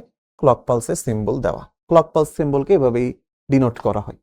ওকে, সো এখানে এই সার্কিট তোমাকে মুখস্থ করা লাগবে না, কোনো দরকার নেই, তোমার এইসব দেখে ভয় পাওয়ারও কোনো কারণ নেই, মুখস্থ করাই লাগবে না। এরপর হচ্ছে জেকে ফ্লিপ ফ্লপও সেম, যে SR1 যদি 1 হয়, দুইটাই যদি 1 হয়, আমাদের নর ল্যাচ ব্যবহার করে তখন কিন্তু আমাদের এর আউটপুট অসুবিধা হয়, বা যে আউটপুট মানে হয়ে যায়, টগল হয়ে যায়। সো এটাকে দূর করার জন্য জেকে ফ্লিপ ফ্লপকে আনা হয়। দেখো জেকে ফ্লিপ ফ্লপে আমার ক্লকের সিম্বলটা সেম সিম্বল ক্লকে, তার মানে এটাও negative S triggered flip flop, এবং এখানে একটা কিউ আছে, একটা কিউ বার আছে, জেকে তে আমরা ইনপুট দিই। এই যে এখানে জেকে ফ্লিপ ফ্লপের ছবি দেওয়া, এটা মুখস্থ করা লাগবে না। এখানে আমাদের জেকে ফ্লিপ ফ্লপের জন্য একটা সত্যক সারণী দেওয়া আছে, মুখস্থ করা লাগবে না। বলছি না একটা শর্টকাট ট্রিক আছে, ওটা তোমাদেরকে শিখিয়ে দিব, দিলে তোমরা মোটামুটি এটা মনে রাখতে পারবা। জাস্ট মনে রাখবা যে তোমার এই যে জেকে 0 হইলে এটা অপরিবর্তিত, 0 1 হলে এটা সবসময় 0, 1 0 হলে এটা সবসময় 1, এরকম, ঠিক আছে। এইভাবে যাই সামনে। আচ্ছা, এটা গেল জেকে ফ্লিপ ফ্লপ। এবার আসো T flip flop. T flip flop মানে হচ্ছে toggle flip flop. T flip flop means toggle flip flop. তো টি ফ্লিপ ফ্লপের একটা সহজ ব্যাপার হইতেছে, তুমি সবসময় মনে রাখবা টি ফ্লিপ ফ্লপ ইনভার্টারের মতন আচরণ করে, তবে সেখানে আসলে ক্লক পালস আছে টি ফ্লিপ ফ্লপে, ঠিক আছে। টি ফ্লিপ ফ্লপে আমার টি তে ইনপুট যদি 0 হয়, আমার এই কিউ তখন হয়ে যাবে 1, আর টি যদি 1 হয়ে যায়, আমার কিউ হয়ে যাবে 0, টগল করবে, টগল হইতে থাকে, ঠিক আছে। এটাও দেখো ক্লকে এই সিম্বল দেওয়া, তার মানে এটাও negative edge triggered flip flop. So এখানে কিন্তু এরও সত্যক সারণী প্লাসের ডায়াগ্রাম আঁকায় দেখানো আছে। তো এখন আমাদের এই টি ফ্লিপ ফ্লপের এই যে এখানে কিউ নট দেওয়া আছে, মানে আগের ভ্যালু হয় 1, আর 1 দেওয়া আছে, তার মানে পরের ভ্যালু, তার মানে কিউ এর ভ্যালু হচ্ছে 0, 1 0 1 0, এইভাবে চলতে থাকে। সো তোমাদেরকে যদি দেখাই, দেখো আমাদের টি ফ্লিপ ফ্লপটাতেই আসলে এই যে এর সত্যক সারণীটা একটু ডিফারেন্ট হয়। টি ফ্লিপ ফ্লপে যে 0 থাকলে 1, 1 থাকলে 0, এত মনে রাখা সহজ, টগল করবে। কিন্তু এর আগে তুমি যতগুলা ফ্লিপ ফ্লপ পড়লে, ধরো জেকে ফ্লিপ ফ্লপ, তারপরে ডি ফ্লিপ ফ্লপ, তারপরে এসআর ফ্লিপ ফ্লপ, এইগুলা পড়ছো তাই না? এখন এটা মনে রাখার সহজ উপায় কি? তুমি জাস্ট এটা মনে রাখবা 0 0 থাকলে মেমোরি বা অপরিবর্তিত। এটা যে এসআর ফ্লিপ ফ্লপের জন্য ট্রু, এটা ডি ফ্লিপ ফ্লপের জন্য ট্রু, এটা জেকে ফ্লিপ ফ্লপের জন্য ট্রু। তারপরে প্রথম যেটা থাকবে আউটপুটে সেটা পাবা। দেখো এখানে প্রথমে ছিল 0, আউটপুটে পাইছি 0। প্রথমে 1, আউটপুটে 1। এটা এসআর ফ্লিপ ফ্লপের জন্যও ট্রু, এটা ডি ফ্লিপ ফ্লপের জন্যও ট্রু, এটা জেকে ফ্লিপ ফ্লপের জন্যও ট্রু। এটা মনে রাখবা, আর 1 1 হলে টগল করবে। তাহলে এই সেম সত্যক সারণী JK flip flop, SR flip flop, D flip flop তিনটার জন্যই ট্রু। টিতে এসে একদম উল্টাই গেছে, অর্থাৎ ইনপুট 0 হলে আউটপুট 1, ইনপুট 1 হলে আউটপুট 0। এইটা হইতেছে জাস্ট টি ফ্লিপ ফ্লপে এসে উল্টাই গেছে, নাথিং এলস। সো এইগুলো আসলে মুখস্থ করা লাগে না, একটা মনে রাখবা, বাকি সবগুলো এমনিতেই হয়ে যাবে। সো এই ছিল মোটামুটি আসলে আমাদের ফ্লিপ ফ্লপের পোর্শন। এখন হচ্ছে আমাদের রেজিস্টার। রেজিস্টারের এখানে দেখো আমরা এতক্ষণ ফ্লিপ ফ্লপের যেটুকু পড়লাম, তো রেজিস্টার হচ্ছে আসলে অনেকগুলা ফ্লিপ ফ্লপের সমষ্টি। ঠিক আছে, রেজিস্টার হচ্ছে অনেকগুলা ফ্লিপ ফ্লপের সমষ্টি। তো আমাদের এই যে বলেছে রেজিস্টার হলো কিছু ফ্লিপ ফ্লপের তৈরি একটি ডিজিটাল বর্তনী, যা সীমিত সংখ্যক বাইনারি ডেটা ধারণ করে রাখতে পারে। এন বিট রেজিস্টারে এন সংখ্যক ফ্লিপ ফ্লপ থাকে এবং এটা এন বিটের যে কোনো বাইনারি তথ্য ধারণ করতে পারে। সো আমাদের নর্মালি যেটা হয়, আমাদের থাকে হচ্ছে ধরো 8 বিট রেজিস্টার, এরকম থাকে 8 বিট রেজিস্টার হয়। তারপর আমাদের 16 বিট রেজিস্টার হয়, 32 বিট রেজিস্টার হয়, 64 বিট রেজিস্টার হয়, এরকম। তো এর ভেতর আসলে অল্প সংখ্যক বাইনারি ডেটা ধারণ করা সম্ভব। এখন 8 বিট রেজিস্টার মানে হচ্ছে এ 8টা বিট ধারণ করতে পারবে এর মধ্যে। তো তার মানে এইখানে অবশ্যই আমার 8টা ফ্লিপ ফ্লপ আছে, এইটা আমরা শিওর হব যে এর মধ্যে আমার ফ্লিপ ফ্লপ আছে 8টা। ঠিক তেমনি এইখানে আছে 16টা, সরি, এখানে যেহেতু 16 বিট রেজিস্টার, এখানে 16টা ফ্লিপ ফ্লপ আছে। এটা 32 বিট রেজিস্টার, তার মানে এখানে 32টা ফ্লিপ ফ্লপ আছে। এটা যেহেতু 64 বিট রেজিস্টার, এখানে অবশ্যই 64টা ফ্লিপ ফ্লপ আছে। এই জিনিসটা আমরা বুঝি জাস্ট, ঠিক আছে? তাহলে মানে মেমোরি হচ্ছে ছোট ভার্সন, ফ্লিপ ফ্লপ তার থেকে আরেকটু বড় ভার্সন। যে ফ্লিপ ফ্লপও হচ্ছে একটা মেমোরি, কিন্তু সেটা অনেক, সরি, রেজিস্টারও হচ্ছে একটা মেমোরি যেটা অনেকগুলা ফ্লিপ ফ্লপের সমষ্টি অ্যাকচুয়ালি। তো এরপরে আমাদের এখানে রেজিস্টারের কিছু কথা বলা আছে যে সরল ও সাধারণ রেজিস্টারগুলো শুধুমাত্র ফ্লিপ ফ্লপ সার্কিট দ্বারাই গঠিত হয়, ক্লক পালস দ্বারা পরিচালিত হয়, কিন্তু কম্বিনেশনাল গেট ছাড়াও রেজিস্টার গঠন সম্ভব। তো এইগুলো আমরা জাস্ট একটু জানলাম এক্সট্রা ইনফরমেশন হিসাবে। এরপরে রেজিস্টারে ব্যবহার দেওয়া বলেছে, মেমোরি ডিভাইসে ক্যাশ মেমোরি হিসেবে আমাদের রেজিস্টার ব্যবহার করা হয়। তো ক্যাশ মেমোরি হচ্ছে শর্ট টাইম কোনো কিছু সংরক্ষণ করার জন্য এই ক্যাশ মেমোরি আমরা ব্যবহার করি। এর বানান হচ্ছে CACHE, ক্যাশ, MEMORY। ঠিক আছে, এইটা হচ্ছে ক্যাশ মেমোরির বানান। এই যে ক্যাশ মেমোরি পড়ো, এটার বানান এই CASH না, টাকা পয়সার ক্যাশ না এটা। এরপর বলেছে সিপিইউতে ডেটা প্রসেসিং করে রেজিস্টার, সাময়িকভাবে সেটা সঞ্চিতও রাখে। সেটার একটা এক্সাম্পল হচ্ছে অ্যাকিউমুলেটর রেজিস্টার। আমরা একটু পরেই তোর প্রকারভেদগুলো দেখবো, তো অ্যাকিউমুলেটর রেজিস্টার হচ্ছে তার একটা এক্সাম্পল। তারপরে বিভিন্ন প্রকার লো লেভেল প্রোগ্রামের কমান্ডের ল্যাঙ্গুয়েজে সঞ্চিত রাখা হয়, যেমন হচ্ছে অ্যাসেম্বলি ল্যাঙ্গুয়েজ। এই যে বলেছে অ্যাসেম্বলি ল্যাঙ্গুয়েজে তথ্য সংরক্ষণের জন্য যে AX, BX, CX, DX, EX, SX এরম নামে সিপিইউতে অনেক রেজিস্টার আছে। অ্যাসেম্বলি ল্যাঙ্গুয়েজ হচ্ছে খুবই কঠিন একটা ল্যাঙ্গুয়েজ। এবং এই যে এই AX দেখতেছো, এই AX মানেই হচ্ছে এটা অ্যাকিউমুলেটর রেজিস্টার, সংক্ষেপে বলা হয় AX।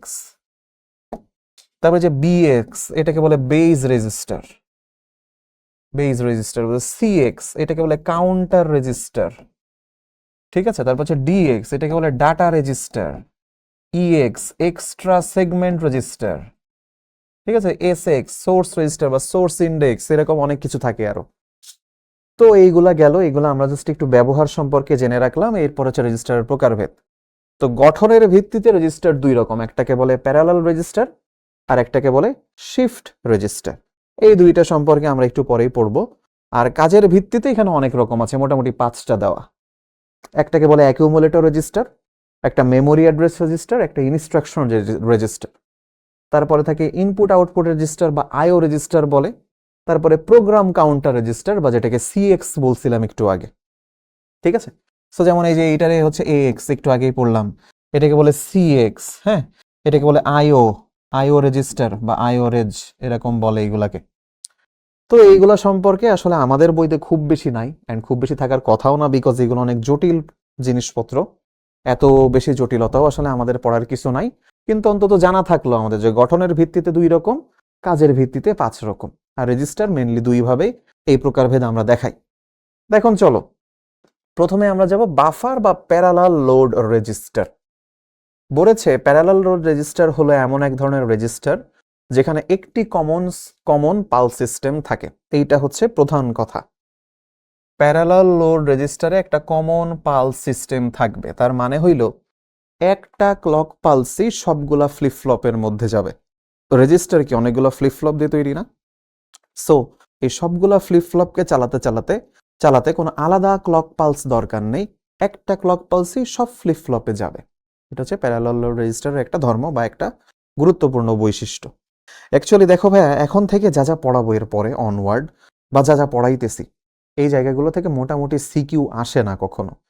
এমসিকিউ আসে, তাও খুবই কম সংখ্যক এবং রেয়ার, খুব বেশি যে আসে তা না। সো এই জায়গাগুলো তুমি যদি ধরো ওরকম যে খুব ভয়ঙ্কর, মানে খুব বুঝে বুঝে পড়তে হবে, ব্যাপারগুলো এরকম না। তুমি অন্তত পক্ষে জানা থাকলো, তুমি সেই মন মানসিকতা নিয়ে আসলে এখানে পড়বা। ঠিক আছে, তুমি এখানে পণ্ডিত হয়ে যাবা একদম, এরকম হওয়া দরকার নেই এখানে, কারণ আমাদের সিলেবাসেও আসলে এত ফাস্টলি এসব দেওয়া নেই। তোমাকে এখানে ঠিক আমি যতটুকু পড়াই দিচ্ছি, তুমি এতটুকুও যদি জানো, enough for your exams, enough for your exams.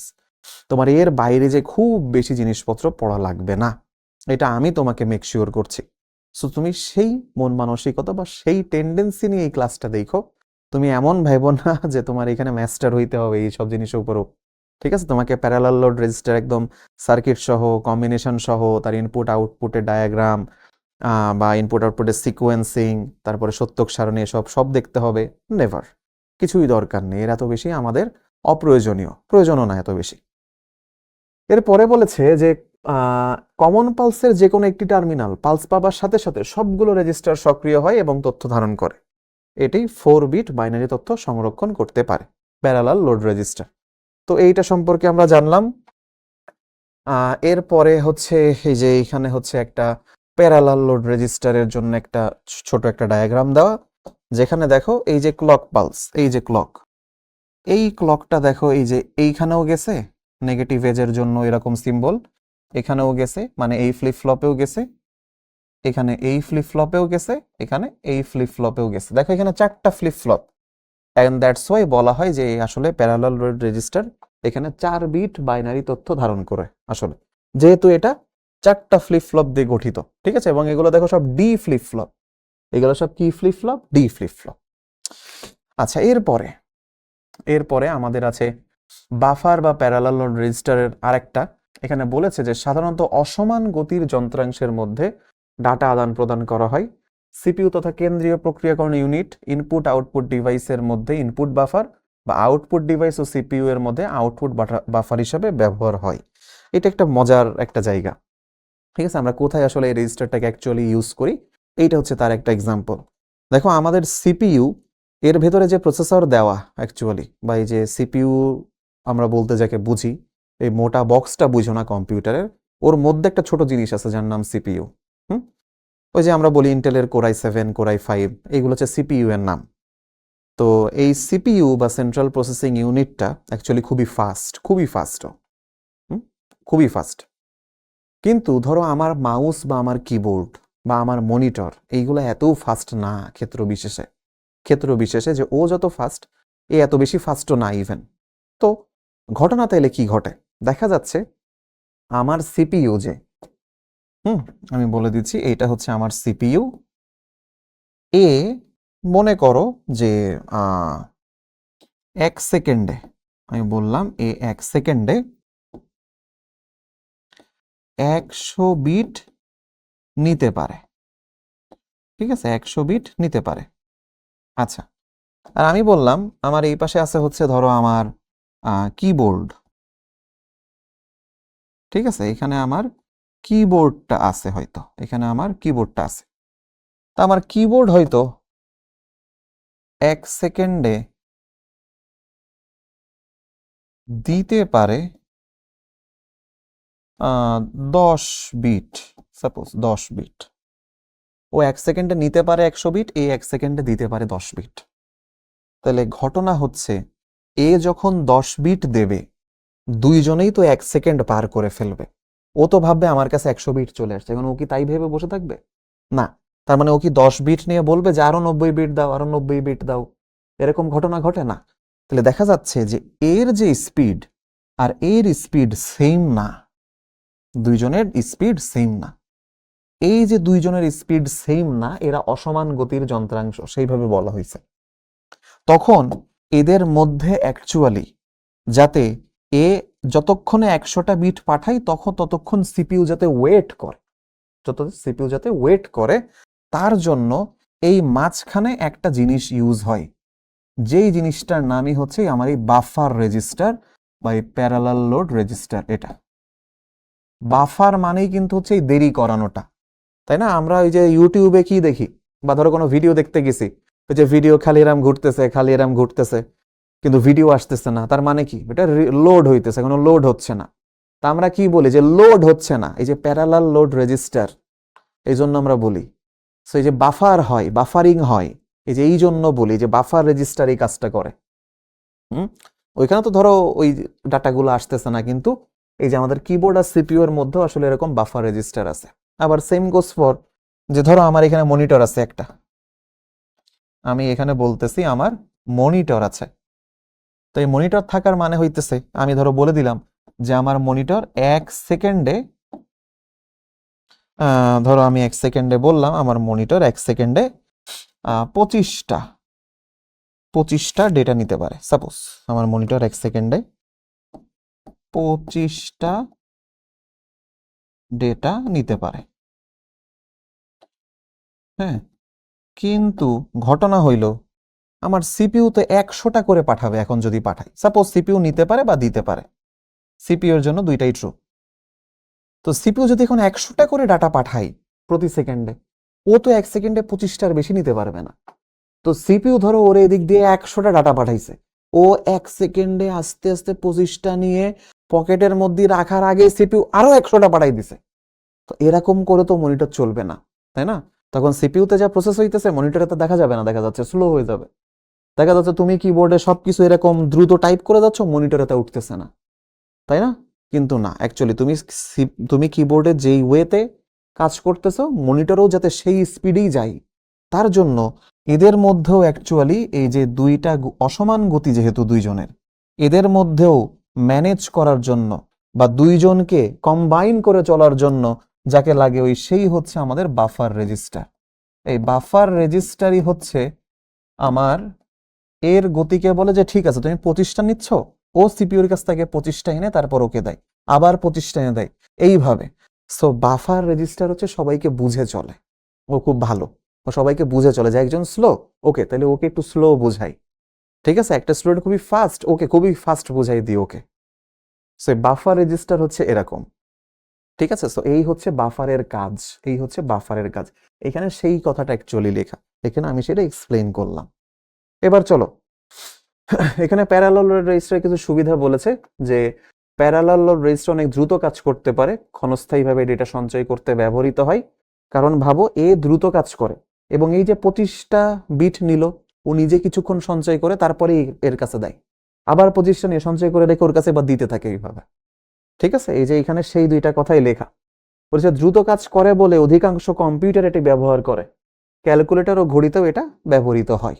ওকে, আচ্ছা, এরপরে শিফট রেজিস্টার। শিফট রেজিস্টার হচ্ছে ধরো তোমার ডেটাকে শিফট করে, মেইনলি শিফট রেজিস্টারের মেইন কাজটাই হচ্ছে ডেটাকে শিফট করা পরপর।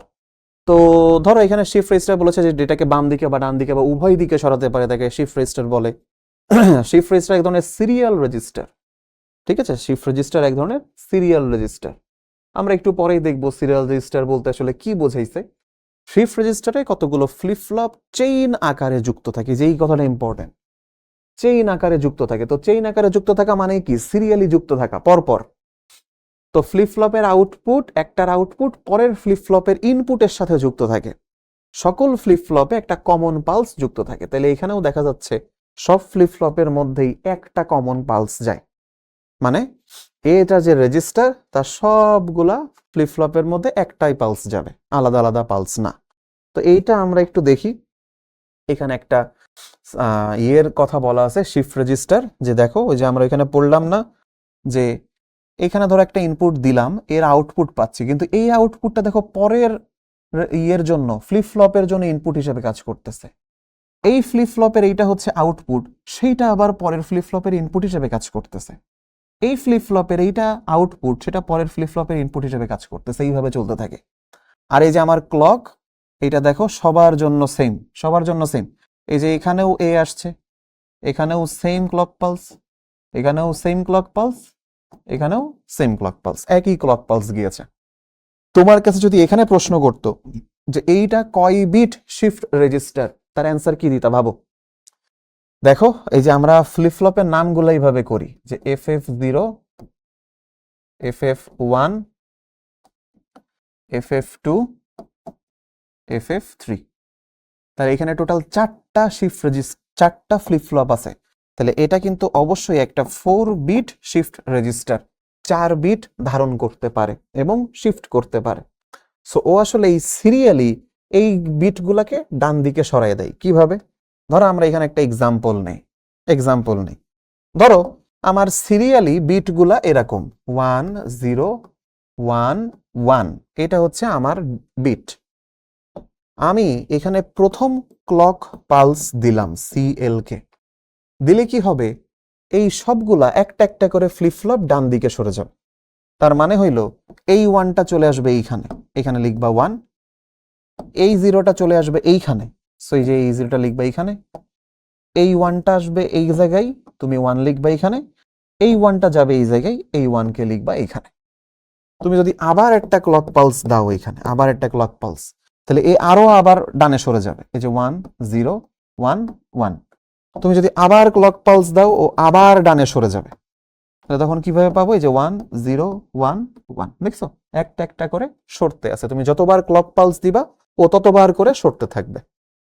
এটা হচ্ছে রাইট শিফট, ডান দিকে সরালাম, ডান দিকে সরালাম। ঠিক আছে? হুবহু এখানে হচ্ছে ডায়াগ্রাম দেওয়া, সো এই ডায়াগ্রাম নিয়ে আমাদের মাথা ব্যথা না। হুবহু সেম জিনিস যদি লেফট শিফট হয়, রেজিস্টারের জন্য যদি লেফট শিফট করতে চাই আমরা, কিরকম? ধরো এখানে বললাম 1 1 1 0, তো লেফট শিফট। তার মানে তুমি আবার এখানে ক্লক দিছো, ধরো তুমি ক্লক পাঠাইছো, পাঠাইলে কি হবে? ও একটা একটা করে এদিক সরে যাবে। এই 1 এইদিকে আসবে, এই 1 এইদিকে, এই 1 এইদিকে, এই 0 এইদিকে। তার মানে যে 0 1 1 1। তুমি আবার যদি এখানে ক্লক দাও, এখানে যদি আবার তুমি ক্লক দাও, তাহলে আবার একবার লেফট শিফট ঘটবে। তাইলে তখন এই 1 চলে আসবে এইখানে, এইটা এখানে, এই 1 এখানে, এই 0 এখানে। আবার ক্লক দাও, আবার একটা ঘর করে এদিকে চলে আসবে। সো এইটা হচ্ছে লেফট শিফট, নাথিং এলস। ঠিক আছে? আচ্ছা, এটা গেল। এখন আসো কাজের ভিত্তিতে রেজিস্টারগুলো একটু পরিচয়টা আমরা জানি। তো প্রথমটা হচ্ছে অ্যাকিউমুলেটর। বলছে গাণিতিক বা যুক্তিমূলক অপারেশনের সময় ফলাফল অস্থায়ীভাবে যে রেজিস্টারে জমা রাখা হয় তাকে বলা হয় অ্যাকিউমুলেটর রেজিস্টার। ঠিক আছে? ধরো ঘটনাটা এরকম ঘটবে, তোমার কম্পিউটারের মধ্যে যে x plus y divided by 2, এরকম একটা ঘটনা ঘটবে। তাইলে তুমি যে কাজটা করো, মনে মনে x আর y এর মান আগে বের করো, এই দুইটার যোগফল বের করো, বের করে সেটাকে 2 দ্বারা ভাগ করো, তাই না? তাহলে এই যে বের করে কম্পিউটারও যোগফল ax এর মধ্যে রাখে বা অ্যাকুমুলেটর রেজিস্টারের মধ্যে রাখে, তারপরে সেই মানটাকে ও 2 দিয়ে ভাগ দেয়। ঠিক আছে? তারপর সেই মানটাকে 2 দিয়ে ভাগ দেয়, অ্যান্ড দেন এটাও কোনো একটা রেজিস্টারের মধ্যে সেভ করে রেখে দেয়। এইটাকে যে রেজিস্টারের মধ্যে রাখে তার নাম হচ্ছে ডাটা রেজিস্টার, dx। এইভাবে কাজ চলে আসলে। প্রথমে এই দুইটা যোগ করে x এর মধ্যে রাখে, তারপরে x এর মানকে 2 দ্বারা ভাগ করে সেটাকে রাখে dx এর মধ্যে, এইভাবে।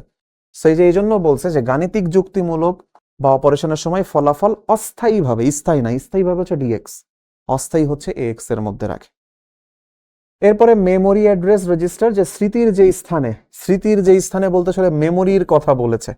এখানে আমাদের ভালো বাংলা বইতে মেমোরির বাংলা করছে স্মৃতি, যে স্থানে উপাত্ত বা নির্দেশ আনয়ন করতে হয়, উপাত্ত বা নির্দেশ মানে ডেটা আনতে হবে বা রাখতে হবে যেই অ্যাড্রেসে, সেটা যে রেজিস্টারে জমা থাকে তাকে মেমোরি অ্যাড্রেস রেজিস্টার বলে। অর্থাৎ তোমরা জেনে রাখো যে এইটা যদি আমার একটা মেমোরি হয়, মেমোরি আসলে অনেকগুলা ব্লকে বিভক্ত থাকে, ব্লকে। ধরো আমাদের কোন একটা থাকার জায়গা অনেক সময় এরকম বলে না যে ধরো উত্তরা এ ব্লক, উত্তরা বি ব্লক বা উত্তরা সেক্টর 1 সেক্টর 2। সো মেমোরির মধ্যে আসলে এরকম সেক্টর করা থাকে, মেমোরির মধ্যে এরকম অনেক সেক্টর বা মেমোরির অ্যাকচুয়াল ভাষায় বললে মেমোরি সেগমেন্ট করা থাকে এরকম অনেক জায়গায়। তো এই সব জায়গার এক একটা করে অ্যাড্রেস আছে, এই সবগুলা মেমোরির এই ব্লকের এক একটা অ্যাড্রেস আছে। তো এই কোথায় কোন অ্যাড্রেসে কোন ডেটা আছে বা কোথায় কোন ডেটা আনতে হবে বা রাখতে হবে, এই অ্যাড্রেসটা যে মেনটেন করে তার নাম হচ্ছে মেমোরি অ্যাড্রেস রেজিস্টার। এবার পরেরটাই যাই, বলেছে প্রোগ্রাম কাউন্টার, অর্থাৎ এখানে ও গোনার কাজটা মেইনলি করে, গুনতে পারে। ঠিক আছে, গোনার কাজটা মেইনলি করে। সো এ যে রেজিস্টার করে সেটাকে ওই যে আমরা সিএক্স বলি, কাউন্টার রেজিস্টার। ও হচ্ছে কোনো কিছু গুনতে পারে আর কি। হয়তো তোমরা চ্যাপ্টার 5-এ গিয়ে শিখবা প্রোগ্রাম যখন করবা যে সেখানে লুপ ঘোরে, সে যে লুপ কাউন্ট করতে হয় বা যে কোনো কিছু। ধরো এইখানে আমরা গুনবো 1 থেকে 10 পর্যন্ত, সাপোজ গোনা লাগবে কোনো কারণে কম্পিউটারকে, তখন এই সিএক্স রেজিস্টার কাজ করে বা কাউন্টার রেজিস্টার বা প্রোগ্রাম কাউন্টার, তখন ও 1 থেকে 10 পর্যন্ত বারবার গুনে দেয়।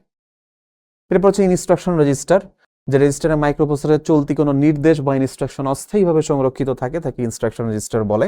এই ইনস্ট্রাকশন তোমরা বুঝতে পারবা যখন চ্যাপ্টার 5 পড়বা প্রোগ্রামিং। সো সেই প্রোগ্রামিংয়ে আমরা দেখব যে আমরা বিভিন্ন ইনস্ট্রাকশন দিই, আমরা বলি যোগ করো, আমরা বলি বিয়োগ করো, আমরা বলি স্কোয়ার করো। সো এই ইনস্ট্রাকশনগুলো যেই রেজিস্টার হ্যান্ডেল করে তাকে বলে ইনস্ট্রাকশন রেজিস্টার। তো এটা আমরা চ্যাপ্টার 5-এ গিয়ে আরো ভালো করে পড়বো, নাথিং টু ওরি। এরপর হচ্ছে আইও রেজিস্টার। ধরো তোমার কম্পিউটারের সাথে কিবোর্ড, মানে সিপিইউর সাথে কিবোর্ড কানেক্টেড থাকে, সিপিইউর সাথে মনিটর কানেক্টেড থাকে, সিপিইউর সাথে প্রিন্টার কানেক্টেড থাকে।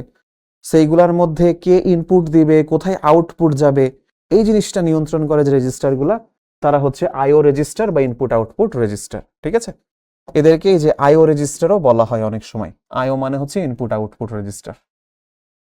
সো সেটা সিরিয়াল বা প্যারালাল যে কোনো ধরনের কমিউনিকেশনই হতে পারে। সো সেটা ইনপুট বা আউটপুট ডেটা প্রথমে ইনপুট রেজিস্টারে রাখা হয়, ইনপুট আউটপুট রেজিস্টার সময় ইনপুট আউটপুট ডিভাইসের সাথে সিরিয়ালি এবং প্রসেসরের সাথে প্যারালাল ভাবে কমিউনিকেশন করে। আই এম নট শিওর যে তোমাদের পুরোপুরি মনে আছে কিনা। তোমরা যখন দুরন্ত গ্রুপে ছিলা তখন তোমাদেরকে পড়াইছিলাম যে সিরিয়াল কমিউনিকেশন, প্যারালাল কমিউনিকেশন, ঠিক সেই ঘটনাটা ঘটাই যেই বান্দা, সে হচ্ছে আমাদের কম্পিউটারে এই যে আইও রেজিস্টারগুলা, এরা হচ্ছে এই কাজটা করে কম্পিউটারের। ঠিক আছে, তোমাদের ওইখানে পড়াইছিলাম, তোমরা মনে করে দেখো যে এই যে এইভাবে করে হচ্ছে প্যারালাল কমিউনিকেশন আর এইভাবে করে হচ্ছে আমার সিরিয়াল কমিউনিকেশন। ঠিক আছে, তোমাদেরকে দেখাইছিলাম যে এই প্যারালাল কমিউনিকেশনে খরচ বেশি, তাই না, কিন্তু সময় কম, আর সিরিয়াল কমিউনিকেশনে খরচ কম কিন্তু সময় লাগে বেশি। ঠিক আছে, যদি মনে না থাকে ওই ভিডিওগুলো একটু দেখে নিতে পারো দুরন্ত গ্রুপ থেকে। আচ্ছা, এরপরে আসো এবার আমরা কাউন্টার শুরু করব। রেজিস্টারের পোর্শনটা ডান, এবার আমরা কাউন্টার পড়া শুরু করব। কাউন্টারও দ্যাট মাচ ইজি, রেজিস্টারও খুব বেশি কঠিন না, কাউন্টারও খুব বেশি কঠিন না। কাউন্টার পড়লে এই চ্যাপ্টারের থিওরি পুরোটা আমাদের শেষ। তো বলেছে কাউন্টার হলো এমন একটি সিকোয়েন্সিয়াল সার্কিট যাতে প্রদানকৃত ইনপুট পালসের সংখ্যা গুনতে পারে। ঠিক আছে, যা তাতে প্রদানকৃত ইনপুট পালসের সংখ্যা গুনতে পারে। অর্থাৎ আমি যে ক্লক পালস দিচ্ছি, ঠিক আছে, ক্লক পালস অ্যাকচুয়ালি ধরো একদম এই যে ধরো এই যে আমার এসির একটা সুইচ আমি যদি বলি, সাপোজ এই যে এসির একটা সুইচ আমি ধরে এখানে একটা চাপ দিলাম, এটা মানে হচ্ছে একটা ক্লক পালস, ধরে নাও তুমি এইভাবে। সো আমি এখানে আসলে যতগুলা চাপ দিব ততগুলা মানে সিগন্যাল পাবে আমার এসি। সো এটাই হচ্ছে আসলে ক্লক পালস। ঠিক আছে, এটাই হচ্ছে আসলে আমার ক্লক পালস। আবার কিটা ফোন নেই এখন, হ্যাঁ, রেকর্ডিং ক্লাসের মধ্যেখানে। আচ্ছা, ওকে, ঠিক আছে, নো প্রবলেম, কল দিক, পরে পরে কথা বলা যাবে তাদের সাথে। আচ্ছা, আসো। এরপরে বলেছে কাউন্টার এক ধরনের রেজিস্টার যা বিশেষ কাজের জন্য ব্যবহার করা হয়। বিশেষ কি কাজ? এই যে ওরে ক্লক পালস গোনাবো আমরা, এটাই আমাদের কাজ, নাথিং এলস। তাহলে কাউন্টারের মেইন কাজই হচ্ছে ক্লক পালস গণনা করা, যে কয়টা করে ক্লক দিলাম গণ। কাউন্টার ফ্লিপ ফ্লপ এবং লজিক গেট দিয়ে গঠিত। যে কাউন্টার বাইনারি সিকোয়েন্স অনুসরণ করে তাকে বাইনারি কাউন্টার বলে। বাইনারি সিকোয়েন্স মানে, ভাই বাইনারি সিকোয়েন্স আবার কি জিনিস? এই যে এইটা, এই যে 000, হ্যাঁ, 001, 010, তারপরে 100, তাই না? তারপর হচ্ছে 101, তারপরে 110, এইভাবে চলতে থাকে না? এই যে এইগুলো হচ্ছে বাইনারি সিকোয়েন্স। যেমন এটা বোঝায় 0, এটা বোঝায় দশমিকে 0, এটা বোঝায় দশমিকে 1, এটা বোঝায় দশমিকে 2, এটা বোঝায় দশমিকে এই যে 3, এরকম। বা 3 না, আসলে এটা 4 বোঝায়, তাই না? আর 3 বোঝাইলে হচ্ছে 011, এটা হচ্ছে 3 বোঝায়। তো এরকম এগুলো হচ্ছে সব বাইনারি সিকোয়েন্স। তো আমরা দেখবো যে আমাদের এই বাইনারি কাউন্টার এরকম বাইনারি সিকোয়েন্স ফলো করে। আমরা একটু পরে একটা এক্সাম্পলে দেখব। কাউন্টার তৈরি করতে যে কে ফ্লিপ ফ্লপ বেশি ব্যবহার হয়, টি ফ্লিপ ফ্লপ ব্যবহার করেও কাউন্টার তৈরি করা যায়। এরপরে বলেছে যে এই যে ক্লক পালস গণনা করা যায় এবং এই যে বাইনারিতে ফলাফলটা ঘোষণা করা যায়, তাকে বলা হয় কাউন্টার। তো চলো আমরা একটু দেখি যে কাউন্টারের কিছু টার্ম আছে, যে কি টাইপের কাউন্টার, না কাউন্টার, কাউন্টার কি করতেছে, কতটুকু গুনতেছে, সেটার একটা টার্ম আছে। সেটা হচ্ছে কাউন্টারের মোড বা মডিউলাস। তো এটাকে অনেক সময় কাউন্টারের মোড নাম্বারও বলা হয়। তো কাউন্টারের মোড নাম্বার হচ্ছে একটা কাউন্টার সর্বাধিক যতগুলা সংখ্যা গুনতে পারে। ঠিক আছে? একটা কাউন্টার ধরো সে 0 থেকে শুরু করে 5 পর্যন্ত গুনতে পারে, তাহলে সে বলতো কয়টা সংখ্যা গুনতে পারে? 0, হ্যাঁ, এই যে 0, 1, খেয়াল করো 0 থেকে 5 পর্যন্ত গুনতে পারে, তাহলে 0, 1, 2, 3, 4, 5, 6টা সংখ্যা গুনতে পারে। ধরো আমি বললাম ও 0 থেকে 3 পর্যন্ত গুনতে পারে, তার মানে ও 0 গুনতে পারে, 1 গুনতে পারে, 2 গুনতে পারে, 3 গুনতে পারে, 4 গুনতে পারে। ও মোট 5টা সংখ্যা গুনতে পারে। ওকে, আচ্ছা। তাহলে এইটা একটা মজার হিসাব না, যে আসলে কাউন্টার সবসময় 0 থেকেই কিন্তু গোনা শুরু করবে। সবসময় মনে রাখবা, কাউন্টার 0 থেকে গোনা শুরু করবে। ধরো এটা 2 বিট কাউন্টার যদি হয়, তাহলে ও 0 থেকে 4 পর্যন্ত, 0 থেকে 3 পর্যন্ত গুনতে পারবে, 4টা সংখ্যা গুনতে পারবে। যদি 3 বিট কাউন্টার হয়, 3 বিটে কয়টা কম্বিনেশন সম্ভব? 8টা, তাহলে 8টা সংখ্যা গুনতে পারবে, মানে 0 থেকে 7 পর্যন্ত। তো যদি 4 বিট হয়, তাহলে 4 বিট মানে কম্বিনেশন কয়টা সম্ভব? 2 টু দি পাওয়ার 4 মানে 16টা, তার মানে 16 রকম সংখ্যা গুনতে পারবে, তাহলে 0 থেকে শুরু করে 15 পর্যন্ত গুনতে পারবে। ঠিক আছে? এইটা সো এইখানে সেই কথাটা লেখা। তো এটা আমরা একটা টেবিলের মাধ্যমে দেখি কাউন্টার। তো আমরা এরকম বলি, ঠিক আছে, যে ধরো 2 বিট কাউন্টার এরকম থাকে, 2 বিট কাউন্টার। তো 2 বিট কাউন্টার মানে হচ্ছে তার ফ্লিপ ফ্লপের সংখ্যা হবে 2টা। ঠিক আছে? তার মোট নাম্বার সে গুনতে পারে 2 টু দি পাওয়ার 2, ঠিক আছে, মানে 4টা। সে 4টা সংখ্যা গুনতে পারে, তার মানে গণনা করতে পারে 0, 1, 2, 3, এই 4টা সংখ্যা গুনতে পারে, মানে 0 থেকে 3 পর্যন্ত গুনতে পারে। আমাদের জেনারেল ফর্মুলা হচ্ছে যদি n বিট কাউন্টার হয়, তাইলে তার ফ্লিপ ফ্লপের সংখ্যা হচ্ছে n, তার মোড নাম্বার হচ্ছে 2 টু দি পাওয়ার n, সে গণনা করতে পারে 0 থেকে 2 to the power n minus 1 পর্যন্ত। ঠিক আছে? সে গণনা করতে পারে 0 থেকে এত পর্যন্ত, তাই না? এটাই তো আমার মেনে চললো, তাই না? 4টা সংখ্যা যদি হয়, তাহলে 0 থেকে 4টা সংখ্যা, 0, 1, 2, 3, এই যে 4টা সংখ্যা। তো এই 3 মানে কি? তাহলে 2 to the power n minus 1 না? 3 মানে এই যে 2 টু দি পাওয়ার n মানে তো 4, তাহলে 4 এর থেকে 1 বাদ দিলেই তো 3 হয়। দেখো আমরা আরো কয়েকটা করি। ধরো আমি বললাম 3 বিট কাউন্টার, তার মানে তার ফ্লিপ ফ্লপের সংখ্যা 3টা, তাহলে তার mode number 2 to the power 3, that means হচ্ছে 8। অর্থাৎ সে গুনতে পারে 0 থেকে 7 পর্যন্ত। কেন? 8টা সংখ্যা গুনবে, তাহলে 0, 1, 2, 3, 4, 5, 6, 7। দেখো 4টা আর 4টা, মোট 8টা সংখ্যা গুনতে পারছে, এই জন্য 2 to the power n minus 1। ধরো বললাম 4 বিট কাউন্টার, তাইলে তার ফ্লিপ ফ্লপের সংখ্যা 4টা, তার mode number 2 to the power 4, that means 16। তাহলে সে গুনতে পারবে 0, 1, 2, 3, 4, 5, 6, 7, 8, 9, 10, 11, 12, 13, 14, 15, 15 পর্যন্ত সে গুনতে পারবে। 16 না, কিন্তু 15 পর্যন্ত, কারণ টু দি পাওয়ার n এর মান 16, সো গুনতে পারে 0 থেকে to the power n - 1, that means 15 পর্যন্ত গুনতে পারে। ওকে, আচ্ছা এবার আসো কাউন্টারের প্রকারভেদ। কাউন্টার প্রধানত দুই প্রকার, সিনক্রোনাস আর অ্যাসিনক্রোনাস কাউন্টার। কাউন্টার প্রধানত দুই প্রকার, সিনক্রোনাস আর অ্যাসিনক্রোনাস কাউন্টার। সো এই সিনক্রোনাস করা আর অ্যাসিনক্রোনাস করা দুইটাই করা হয় আসলে ক্লক পালস প্রদানের মাধ্যমে। দুই জায়গায় ক্লক পালসকে দুই ওয়েতে ইউজ করা হয়। আমরা দেখবো, একটু পরেই পড়বো আমরা, তখন আমরা বুঝতে পারবো যে সিনক্রোনাস কাউন্টার আর অ্যাসিনক্রোনাস কাউন্টারের মধ্যে মেইন ডিফারেন্সটা কি।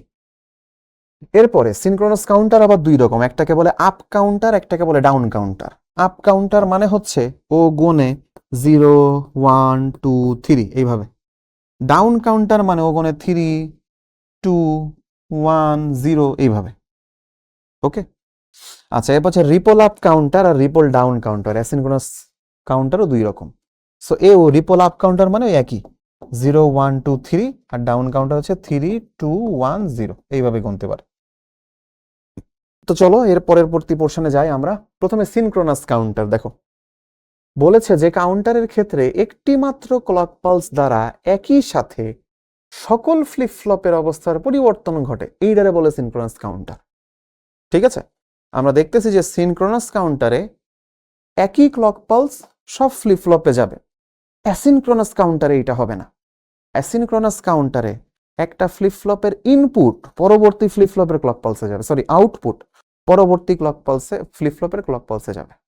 আমরা দেখবো সিনক্রোনাস কাউন্টার আসলেই দেখব যে এখানে যেমন সিনক্রোনাসে সবগুলা ফ্লিপ ফ্লপ একই ক্লক পালস পাচ্ছে, অ্যাসিনক্রোনাস কাউন্টারে হবে যে একটা ক্লক পালস যাবে ফ্লিপ ফ্লপে, ওই ফ্লিপ ফ্লপের আউটপুটটা যাবে পরের ফ্লিপ ফ্লপের ক্লক পালস হিসাবে, সেইটারও আউটপুট যাবে পরের ফ্লিপ ফ্লপের ক্লক পালস হিসাবে। এমনি করে চলে অ্যাসিনক্রোনাস। তো সিনক্রোনাস এই কাউন্টারের সবচেয়ে বড় সুবিধা হচ্ছে এর ফ্লিপ ফ্লপ একই সাথে ট্রিগার্ড হয়, কারণ সব একই সাথে ক্লক পালস পাই, এই জন্য এর আলাদা করে ডিলে নেই, এর গুনতে সময় কম লাগে। এর কিছু এক্সাম্পল আছে, রিং কাউন্টার, মড 10 কাউন্টার, ঠিক আছে, মডুলাস 10 কাউন্টার। এটা রিং কাউন্টার, ধরো আমি এই যে এক্সাম্পল দিই, রিং কাউন্টারের ছবিটা তোমাদের বইতে এরকম আছে, ধরো 0 0, সেখান থেকে সে গুনবে 0 1, ধরো সেখান থেকে সে গুনবে 1 0, সেখান থেকে গুনবে 1 1, এইভাবে রিং আকারে আবার 0 0 1 1 1 0 1 1, এইভাবে সে গুনতে থাকে। এই জিনিসটা হচ্ছে রিং কাউন্টার।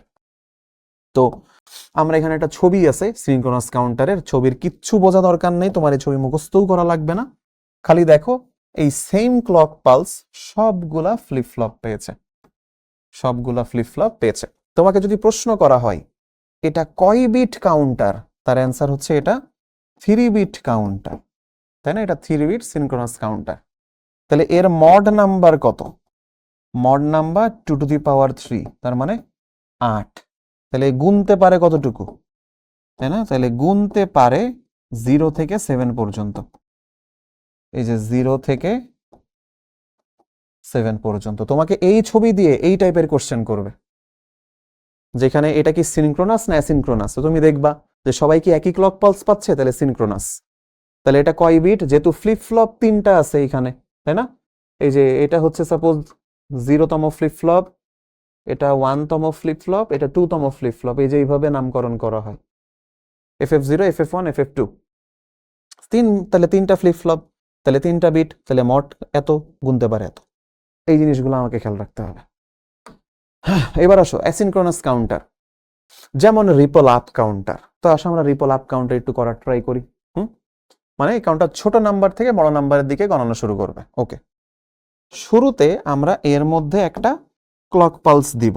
নাও এই যে এইখানে আমরা একটা ক্লক পালস দিচ্ছি CL কে। আমি জানি না ক্লক পালস তোমরা কতটা দেখতে পারতেছো, এই যে এই কালার দিয়ে দিচ্ছি, ঠিক আছে। আচ্ছা, এখানে কয়টা ফ্লিপ ফ্লপ আমরা দেখতে পারতেছি, এখানে টোটাল 3টা। ধরো আমি এটার নাম দিচ্ছি, এটা হচ্ছে FF0, এটার নাম দিচ্ছি এটা FF1, এটার নাম দিচ্ছি এটা FF2। তো কি হয় আমার সিনক্রোনাস কাউন্টারে, ধরো এইখানে হচ্ছে তুমি একটা ইনপুট দিলে, এখন এখান থেকে তুমি একটা আউটপুট পাবা, এই আউটপুটটা এইখানে যে এর ক্লক হিসেবে কাজ করে। তুমি এখানে আবার একটা ইনপুট দিলে, এর আউটপুটটা এর এইখানে গিয়ে ক্লক পালস হিসেবে কাজ করে। তারপর তুমি এখানে আবার কোনো ইনপুট দিলে, এর আউটপুটও পরবর্তীতে থাকতে পারে, বা এইভাবেই আমার বাকি অংশটা যাবে। তাহলে এখানেও ফ্লিপ ফ্লপ কয়টা, তিনটা, তাই না? তিনটা ফ্লিপ ফ্লপ। তাইলে এটা কত বিট এর জন্য? 3 বিট ফ্লিপ ফ্লপও বা 3 বিট কাউন্টার একে বলা যায়। 3 বিট ফ্লিপ ফ্লপ না, 3 বিট কাউন্টার, যেহেতু ফ্লিপ ফ্লপ তিনটা। তাহলে এর মোড নাম্বার কত? মোড নাম্বার হচ্ছে 2 to the power 3, that means 8। এও গুনতে পারে 0 থেকে 7 পর্যন্ত। ঠিক আছে, 0 থেকে 7 পর্যন্ত গুনবে। এবং তোমরা দেখো এখানে কিন্তু আমরা সব এই যে কিউ, যেটা কিউ থেকে নিছি, কিউ বার থেকে নেই নাই, আমরা কিউ থেকে নিছি। এটা ডি ফ্লিপ ফ্লপ বা টি ফ্লিপ ফ্লপ যে কোনটা দিয়েই করা যায়। এখানেও কিন্তু আমরা কিউ থেকে নিছি আউটপুটটা, কিউ বার থেকে নেইনি। ঠিক আছে, সেটাকেই ক্লক হিসাবে দিছি।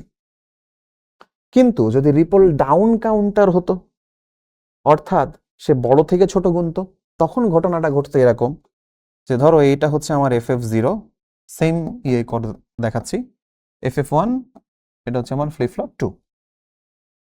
এখানে আমার আউটপুট থাকবে কিউ, এখানে আউটপুট থাকবে কিউ বার, এখানে আউটপুট থাকবে কিউ, এখানে আউটপুট থাকবে Q bar, output Q bar. মজার ব্যাপার হলো এখানেও ধরো একটা ক্লক পালস শুরুতে দেওয়া হবে, এখানে কোনো একটা ইনপুট দেওয়া আছে। এই আউটপুট এবার কিউ থেকে ক্লকে যায় না, কিউ বার থেকে পরের ক্লক পালস হিসাবে যায়। এখানেও সেম, কিউ বার পরবর্তী ফ্লিপ ফ্লপের ক্লক পালস হিসেবে কাজ করবে, পরেও যদি থাকে তাহলে তাই। ঠিক আছে, এবং তুমি এখানে তোমার ইনপুট প্রয়োজন মোতাবেক দিবা। আউটপুটে তুমি দেখবা ও ডাউন কাউন্ট করতেছে। যখন আমি কিউ বার থেকে নিব তখনই ও ডাউন কাউন্ট করে। এখন এটা কেন? কিউ বার নিলেই ডাউন কাউন্ট করবে, এটা কেমনে বুঝলাম? আর যদি কিউ থেকেই নেই তাহলে কেন আপ কাউন্ট করবে, এটা কেমনে বুঝলাম? এটা বোঝার জন্য এবার আমরা এখানে একটা ছোট ছকের মাধ্যমে সেই কাজটা করব। ঠিক আছে, ছোট ছকের মাধ্যমে সেই কাজটা করব। আসো, আমরা ধরে নিচ্ছি গেলো সব 3 বিট ফ্লিপ ফ্লপ। ওকে, সো ধরো আমি এখানে ওপরে হয়তো বা লিখবো CL কে ক্লক পালস। ঠিক আছে, ক্লক পালস গুলো নিব। আর এখানে ধরো আমি বলছি FF0, FF0 তে কি আসবে? FF1, FF2। এখানেও সেম, FF0, FF1, FF2। ঠিক আছে, এদের আউটপুটে কি আসবে সেটাই আমি দেখতে যাচ্ছি। সো এই জায়গাটাকে আমরা বলতেছি আপ কাউন্টার। ঠিক আছে, ripple up counter.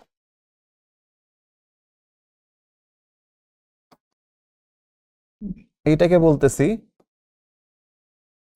Ripple down counter. ঠিক আছে, সেই সব জায়গায় কিন্তু আসলে আমরা এই যে এর জন্য FF0 এর জন্য কিন্তু আমরা কিসেরটা পাইছি?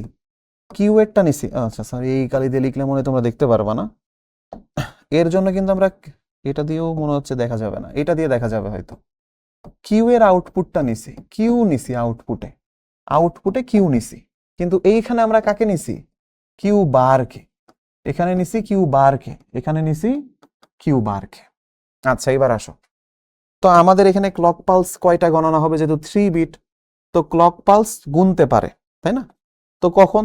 0 থেকে 7 পর্যন্ত গুনবে। তাহলে আমরা এখানে এই যে এইভাবে দিব, হ্যাঁ, যে এই যে কি বলে আমাদের ফার্স্ট ক্লক পালস, তারপর হচ্ছে সেকেন্ড ক্লক পালস, থার্ড, তারপর হচ্ছে ফোর্থ, তারপর হচ্ছে ফিফথ, তারপর হচ্ছে সিক্সথ, তারপর হচ্ছে সেভেন্থ, তারপর হচ্ছে এইথ, তাই না? 8টা ক্লক পালসও গুনবে। তাহলে এই যে কম্বিনেশন কিরকম হবে তার জন্য, এই যে কম্বিনেশন সহজ, 0 1 0 1 0 1 0 1, এরপরে 0 0 1 1 0 0 1 1, এরপরে আবার ডাবল করো, 4টা 0 4টা 1, তাই না? এই 0 0 মানে কি দেখো তো, তিনটাই 0, এটা কার ইকুইভ্যালেন্ট? শুধু 0 0 0 1 কার ইকুইভ্যালেন্ট? বাইনারিতে 1, এটা 2, এটা করলে হয় 3, এটা করলে হবে 4, এটা করলে পাবো 5, এটা করলে পাবো 6, এটা করলে পাবো 7। তুমি গুণা দেখো যে 4 to 1, 4 to 1 ফরম্যাটে ফেলাও, 4 to 1 লাস্টে থাকবে 7, আর প্রথমে 0, সো প্রথমে হচ্ছে 0। তাহলে দেখো 0 থেকে 7 পর্যন্ত গুনবে এই যে 8টা ক্লক পালসে। 8টা ক্লক যদি হয় তাহলে মোড নাম্বার 8, তাই না? গুনতে পারবো তো 8টা, যেহেতু 3 বিট কাউন্টার। সো 0 থেকে 7 পর্যন্ত কাউন্ট করলো। এখন আসো কিউ বার, তাই না? আমরা এখানে কি নিছিলাম? কিউ, বাট এই পাশে কি নিছি? সব কিউ বার। তাইলে এটা যদি 0 থাকে তাহলে এখানে তিনটাই হবে 1, এখানে 0 0 1, তার মানে এখানে হবে 1 1 0, তাই না? এখানে আছে 010, তার মানে এখানে আসবে 101। যেহেতু বার এখানে ছিল সব কিউ এর ভ্যালু, সো এখানে কিউ বার হয়ে যাচ্ছে। যেমন 011 এটা হয়ে যাবে 100, তাই না? তারপরে 100 এইটা হয়ে যাবে 011। তারপরে 101 এটা হয়ে যাবে 010। তারপরে 110 এটা হয়ে যাবে 001। আর লাস্টে দেখো তিনটাই 1, তাহলে এখানে তিনটাই হয়ে যাবে 0। এইবার তুমি একটু ভাবো তো, এখানে গোনা দেখো, যেই বাইনারিকে দশমিকে কনভার্ট করো, তাহলে এইটা দেখো আসবে 7, এইটা আসবে 6, এইটা আসবে 5, এটা 4, এটা আসবে 3, এটা আসবে 2, এটা আসবে 1, এটা আসবে 0। দেখলে? তাহলে কিউ বার নিলে ও 7 থেকে 0 পর্যন্ত গুনবে, আর কিউ নিলে 0 থেকে 7 পর্যন্ত গুনবে। দ্যাটস ওয়াই এটা রিপেল আপ কাউন্টার, ওই পাশেরটা হচ্ছে রিপেল ডাউন কাউন্টার। জাস্ট এতটুকু বুঝলেই হয়েছে। ওকে, এই হচ্ছে ripple up ripple down counter, that's it.